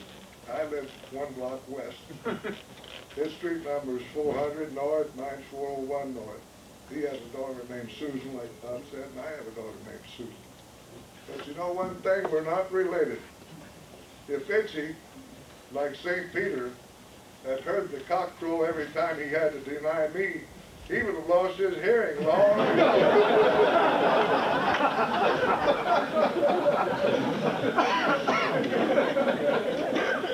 All the fans fell in love with Itchy, that little boy. He had a Stag uniform on. He was about 5, 6, 7 years old. He'd get up and he'd play pepper games with the players. He could catch the ball, he could hit, he could feel it, throw it. And everybody just loved to watch this little kid out there play because he had talent. And one of the benefits of being a mascot is that you get to take home the broken bats. Sometimes you get a scuffed ball. Even if you get lucky, some guy will buy a new glove, and you might even pick up an old glove. And that's the way Itchy got started. He'd take all his equipment home, and he became the leader of all the little kids in the neighborhood. They all looked up to Itchy, and he got the teams going, he got those little kids going. And he was smart, too. Itchy's the only paper boy I ever knew of who didn't carry papers. He was always so busy playing basketball or baseball that his daddy, Jigs, had to go out and deliver the papers. But it was that very start, that leadership in the neighborhood and that smartness that when Itchy got to be a freshman in high school, he made the varsity team as a freshman, and he's just been going up and up and up ever since. I found out 3 years ago that they're still out in his neighborhood playing ball. I had a call from a parent whose child was in the hospital with a broken bone. I said, "Who is it?" They said, "Ricky D'Amico." He's one of Itchy's neighbors. I said, "What's the matter with Ricky?" He said, "Oh, he was out playing in the yard over at Itchy's with Mike and stepped in a hole or something. Anyway, he broke something, and he sure would like to have Gail Sayers' autograph." So I know these kids still love Itchy, and they're still playing ball in his neighborhood, and they always will. Another thing I know, 30 years ago I had a fire at my house. I couldn't even hire a carpenter from my neighborhood to come over and make an estimate of the damage to give to the insurance man. I'll guarantee you if Itchy's house burns down tonight and burns to the ground, Farrell Goins, and Virgil Melvin, and Pete Casulo, and everybody that belongs to the Pigeon Inn on the east side will be out there before the smoke comes.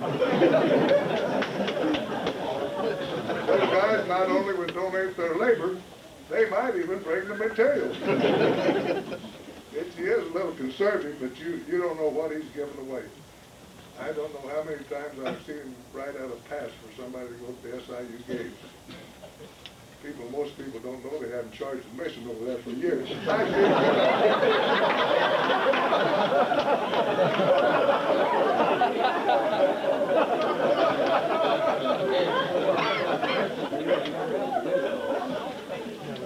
true. That's what just happened. You wonder why we're having an Itchy Jones Day? Well, he just had one of the best years, I guess, short of winning the College World Series. Itchy had as great a year in 1983 as you can imagine. Do you realize that the American League won the All-Star game for the first time in 12 years? And you know who won the pitch and won that game? A fellow named Dave Steele. And that guy went to school at SIU. He came here as an outfielder, but Itchy convinced the scouts and convinced Steve and convinced others that this boy had a great arm and he might make a pitcher. Well, he did. And he was the winning pitcher in the first All-Star game the American League won in 12 years. And he signed a new contract for $506,000. I don't know how much a year for 5 or 6 years, more money than I can ever imagine. And Itchy is one of the people who put this young man on the start to the position he's in today. Another thing happened last year to make it fine for Itchy. The American League also won the World Series. And this was the first time in 21 years that the American League won the World Series and the All-Star game the same year. And a player for the Baltimore Orioles was Jim Dwyer. Jim played for Itchy when he first got this job back in 70, 71, 72. And Jim Dwyer was an outfielder for Baltimore. They had a whole lot of them, but he got to play occasionally.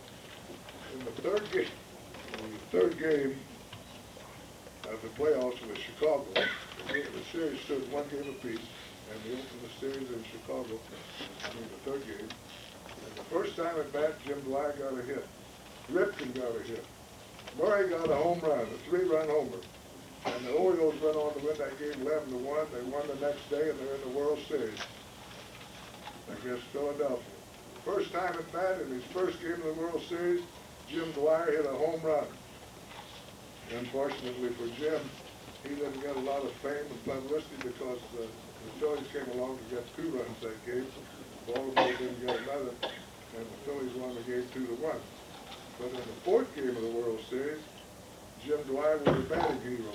Even though the Phillies won 5-4, Jim Dwyer was the guy who got the hit and scored the first run for the Phillies, and then the lead seesaws back and forth. And in the 7th inning, he got a double and scored on a single by Rick Dar, and that proved to be the winning run in the score of 5-4. So Jim Dwyer didn't have to back up when he got his World Series check of $64,000. Now that's a lot of money for a kid to make in one World Series.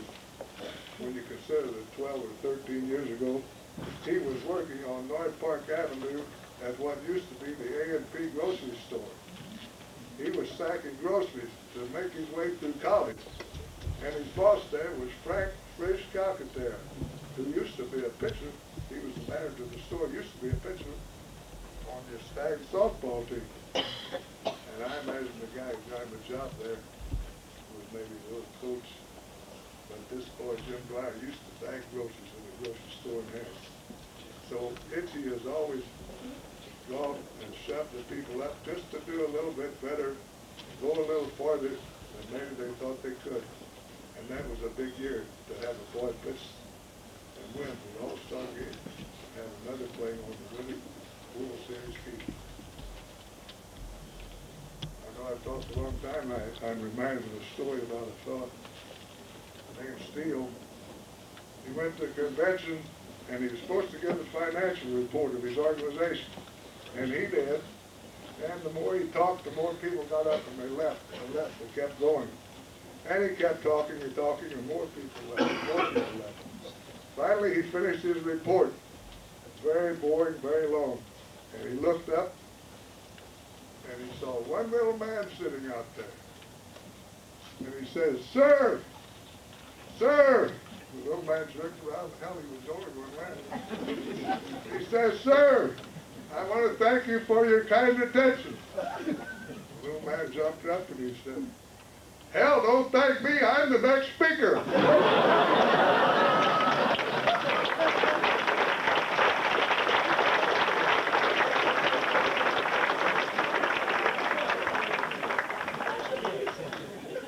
Thanks, Merle. The SIU coaches appreciate all your stories. I can remember many lunches listening to your stories about grade school players guarding other players so close that they were running around the gym, not on the floor, but up in the field, field out. Our next speaker is Tony Venegoni, who is the teacher at Herrin High School.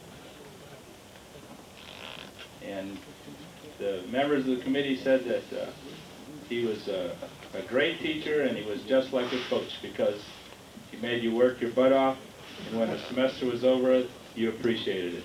Tony.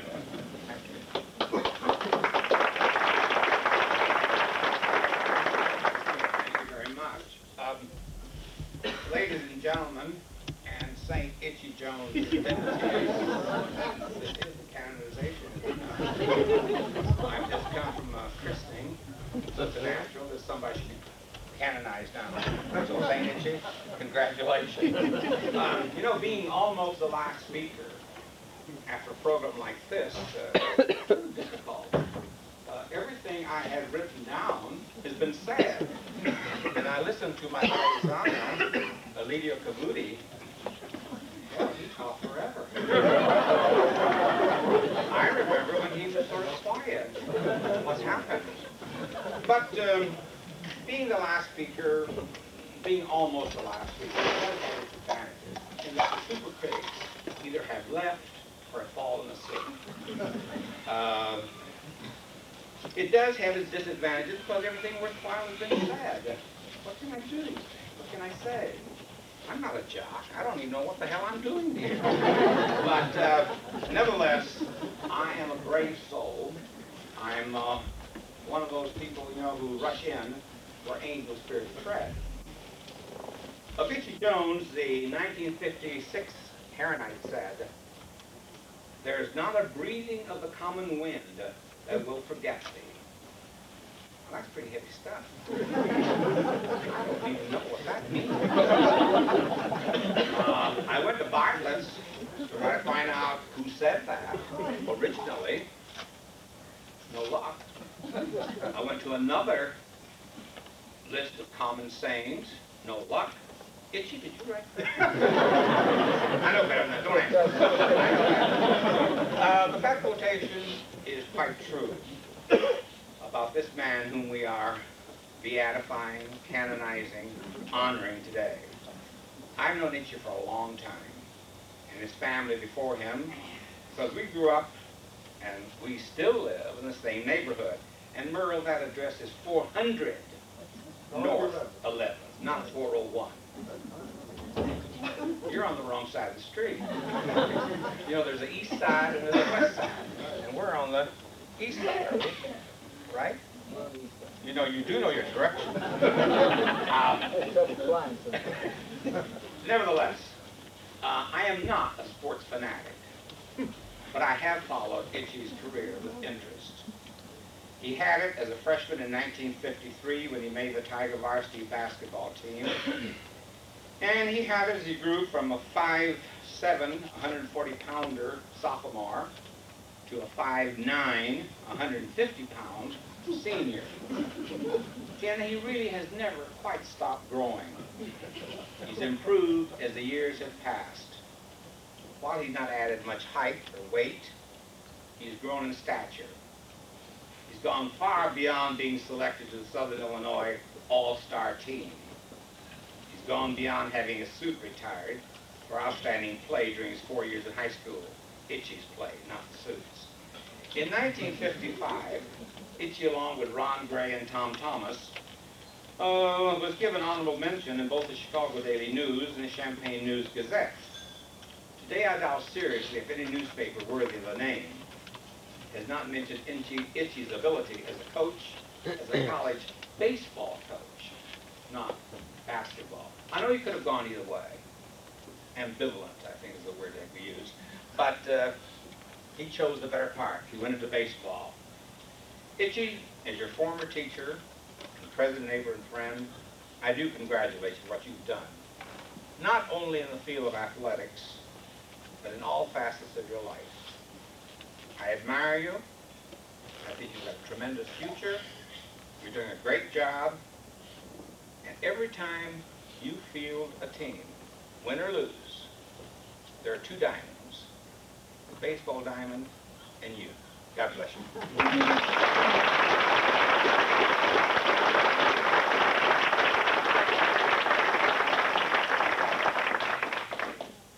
Thanks, Tony.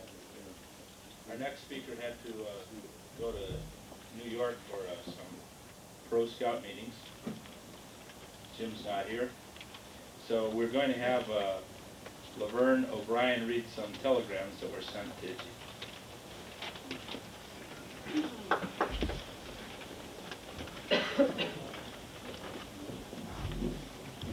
Through the years, I've always referred to Itchy as a darling man. I call him Honey, and I knew it would get me someplace, so I just wrote a congratulatory note. I think it's only proper that we read this one first. It's a congratulatory note that's very impressive. Carl, Aunt Lula, Jeff, Greg, and I'm not sure about the last name. You can tell me. It's from Rockford, Illinois. Can you hear me all right? No. You cannot hear me. Is that my fault? Okay, a little closer. Okay, and then here's another. It says, Dear Itchy, thank you so much for being what you are. A true gentleman, as well as a good athlete and super coach. I enjoyed watching you work the ball and engineer the plays back in the olden days. However, I remember you for the night a lady in Pinckneyville came in and got herself all settled in a comfortable chair and comfortable state, or confident state, whatever that is, just about the time the team came on the floor, and she took one look and said, Is he still here? I said, yes, and he's here for another year. She snorted a bit and settled back. And incidentally, we beat them that night, and she left early, still snorting. I loved every minute of it. Margaret Shelley, your high school teacher. Here's a wire from Paul Falk. Heartiest congratulations from the baseball Cardinals on Itchy Jones Recognition Day. It is a well-deserved tribute, and we join with your many friends in paying homage for a job well done. The baseball Cardinals. Here's another from Oliver Tidwell and Hollenbeck from Charlotte, North Carolina. Congratulations, Itchy. No one deserves this honor more. Your ability as a dedicated athlete, coach, and civic leader has been unparalleled in Herrin's history. I wish I could be there personally to celebrate your day with you. As a friend, teammate, and loyal Herrinite, I want to add my sincere congratulations to you, John Tidwell, the 1957 captain team. State tournament, all right. From the St. Louis National Baseball Club, Incorporated. Dear Itchy, congratulations on your day and all the honors. I'm very happy for you and your family. You've received many honors through the years in baseball, but when your friends at home honor you as you've been, it means you've been a success at more than just baseball. You've been a success as a person and a family man, and to me, that's more important than anything else. When I think back to high school days and look what has happened to me since, at these times I can't believe it all. But I know one thing for sure. Good things started happening to me when I played for you back in '65 with all those misfits and whatever you call that bunch. I've been very fortunate to always have played under coaches who took an interest and made me look up to them and were an inspiration to me. Thanks for all your help through the years and for being there whenever I needed help or advice. Have fun Sunday, and I'll be there in spirit. This is from the National Baseball Club. Warmest regards, Richard Peck. And I think that they should have been named We Love You, Sue and Itchy.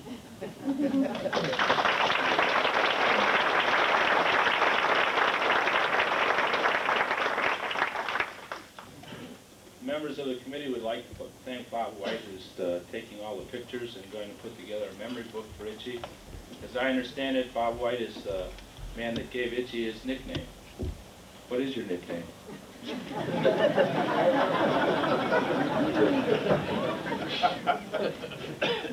We'll let him explain that later. Something about a broken arm. Our next presentation, or our first of 4 presentations, will be made by Bobby Wiggins, a friend from Cambria.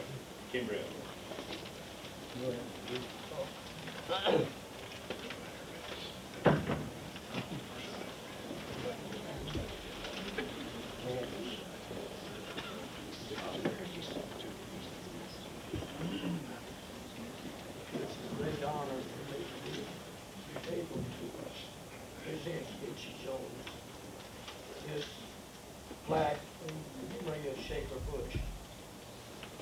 It's also a great honor for me to have been a part in the step-up of Itchy baseball knowledge, as I was the one that took him over there in the first place. We played ball together from 1950 until I moved away from Herrin, and he's a son to me. So, he's here. I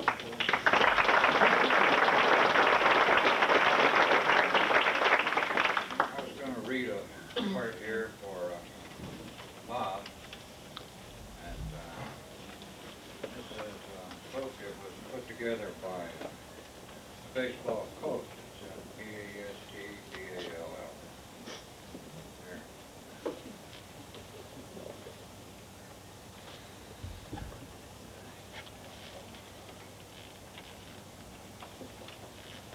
It says it was the year 1952 when Bob Wiggins on practice days began to bring a boy over, and it was going to be our bat boy.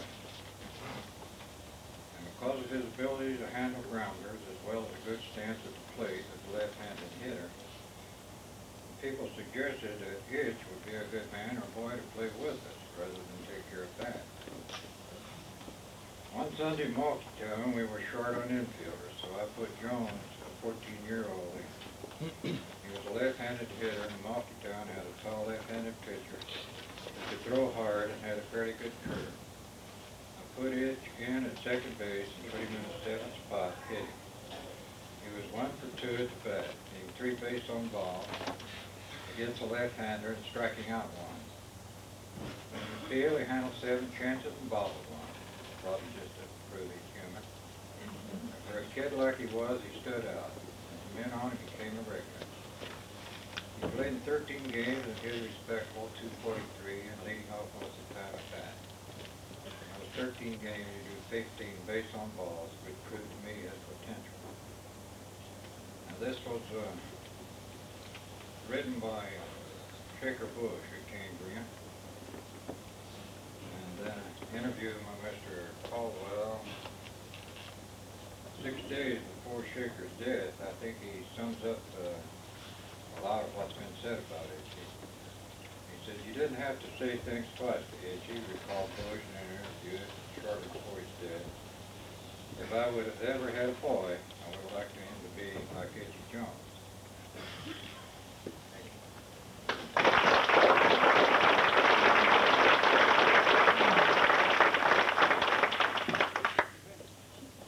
That's J.D. White. Thank you.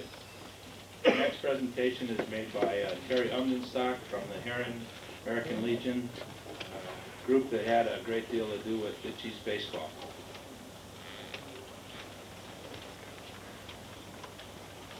When people want to know what American Legion baseball is about, all you have to do is look at Itchy Jones. This is what we're trying to accomplish in all the boys. Itchy, on behalf of the Herrin American Legion baseball team, I'd like to present this back in appreciation for your support, contributions to youth baseball. But all the American Legion baseball players, past, present, and not just from here, and please stand up. We got a bunch of them out there. Thank you.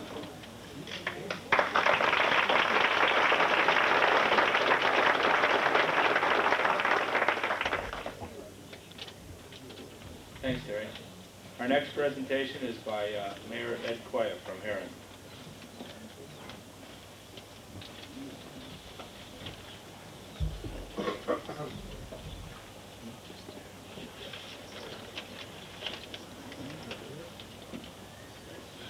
Ladies and gentlemen, I've stood here and listened to everybody tell everything about you, but one thing they didn't mention is you're a pretty good sparkball player. That was a game we used to play when we was kids. If we could find 4 of us, we could have a game. And if you got on a team against Itchy, and the other guy on his team got a couple hits, you never got him out, because none of us could throw the ball by him. This is one of my first pleasures. I haven't been there very long. And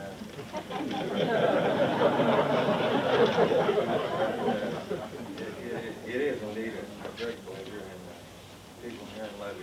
And I'd like to present this award to them from the city here and from the people.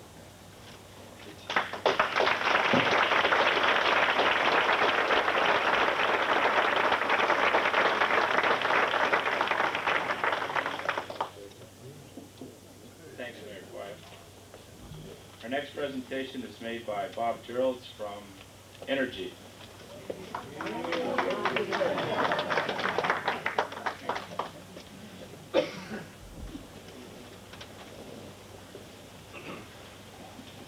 Let me say hello to Richard and Susan, Sue, and Michael.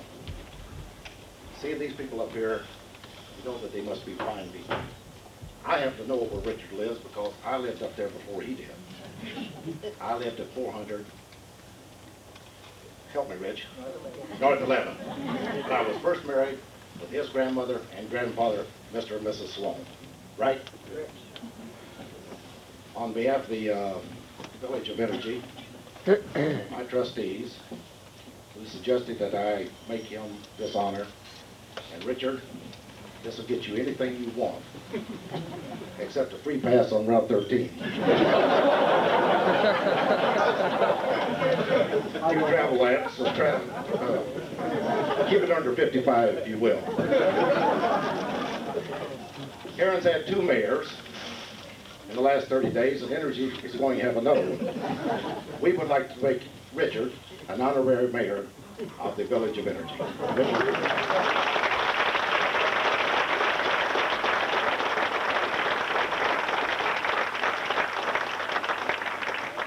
I couldn't speak through Energy. Did you get a siren too? Red light. I think everybody's paid great tribute to Itchy, and I think it's about time that we let him have a chance to say what he'd like to about the day that we've had for him. Itchy Jones.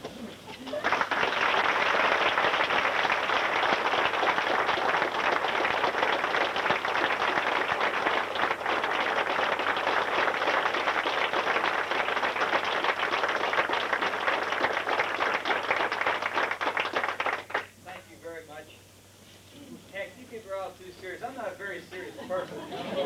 People around me all my life know I look like Swinburne Jr. So I'm not that serious of an individual as a rule. Just certain times of the game, my players don't really know the true side of me sometimes. For one, I would like to thank my wife. She keeps telling me if you have any success, it's always a woman behind you. I hear that every day. I'm probably one of the better dishwashers on 11th Street.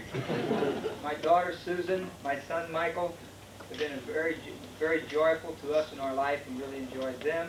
They're both at Southern Illinois University. I want to thank the committee that put this on today. I know that you worked very hard. I'm very happy about it from the standpoint that a lot of it was done by my classmates the year prior to my graduation, my graduating class, and about the class in front of us. And it's always great, I feel, to be honored by your former students, your former friends, and that's how I look at you. You're my friends, you've always been my friend, and I hope it always remains that way. I'm not sure that everything they said has always been true, but the saying is, as you get older, things get better. And you know, some of the things we did as kids that probably some of you never found out about. If you had the players to talk, you'd probably found out the real side of the guy. You hear us talk about Kabudi and Earl sometime, and we could straighten you out on their careers too.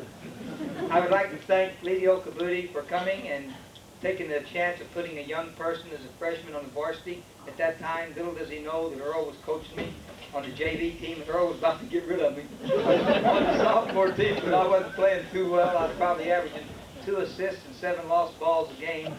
Tommy Thomas and I couldn't quite get coordinated together at that time.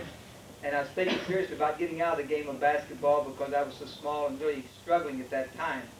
And Dr. Boydston, who took a chance of making me the head baseball coach when I'd only had 2 years of college baseball experience at McMurray College. I thought he really put his neck in a noose at that time, and I hope it's worked out as well for him as it has for me and for the university. Southern has always been a good university. It's always been a great university for baseball. And when I came, I never said I'd win any games. I just said I hope to keep the brand of baseball as good as it was before I came, and I hope that we've lived up to that during those 14 years that I've been there. To the friends, my people in Herrin, as I call them my people, you are my people. I love Herrin. I love the people here. I love Southern Illinois University as it gave me an opportunity to get my education. It gave me, my wife received her education. Both of my children have chosen that as their school to go to. We're very proud of the university. We're very proud of Herrin. And I would not have very much if it wasn't for the community of Herrin. People like Farrell Goins, who says I'm probably the worst apprentice that he ever had as a carpenter. Virgil Melvin's always said my wife was a better plumber than I was, but I was smart enough to get it organized. And Jackie Don White, who still doesn't agree with the way my wife laid the kitchen out when we did that. But I would also like to recognize over in this area, if they haven't moved, is my entire neighborhood, I think. Would you please stand up? This is my neighborhood.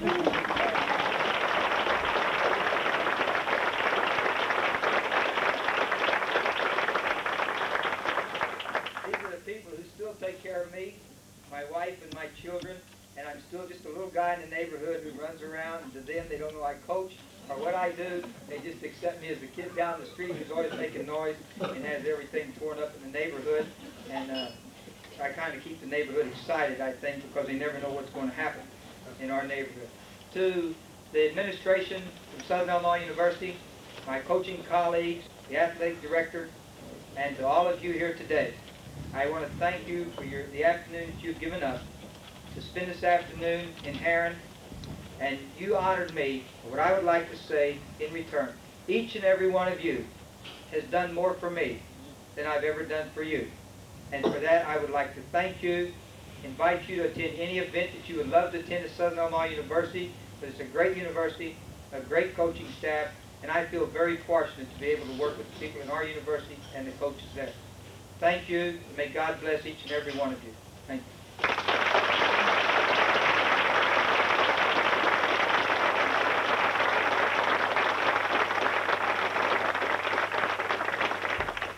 Thanks, Itchy. I know that the people of Herrin and the people of SIU appreciate you, and I think that's been expressed today. Itchy's got 500 wins, and you can all help him get some more. I figured that if I was to get 500 wins, it would take me 69 more years.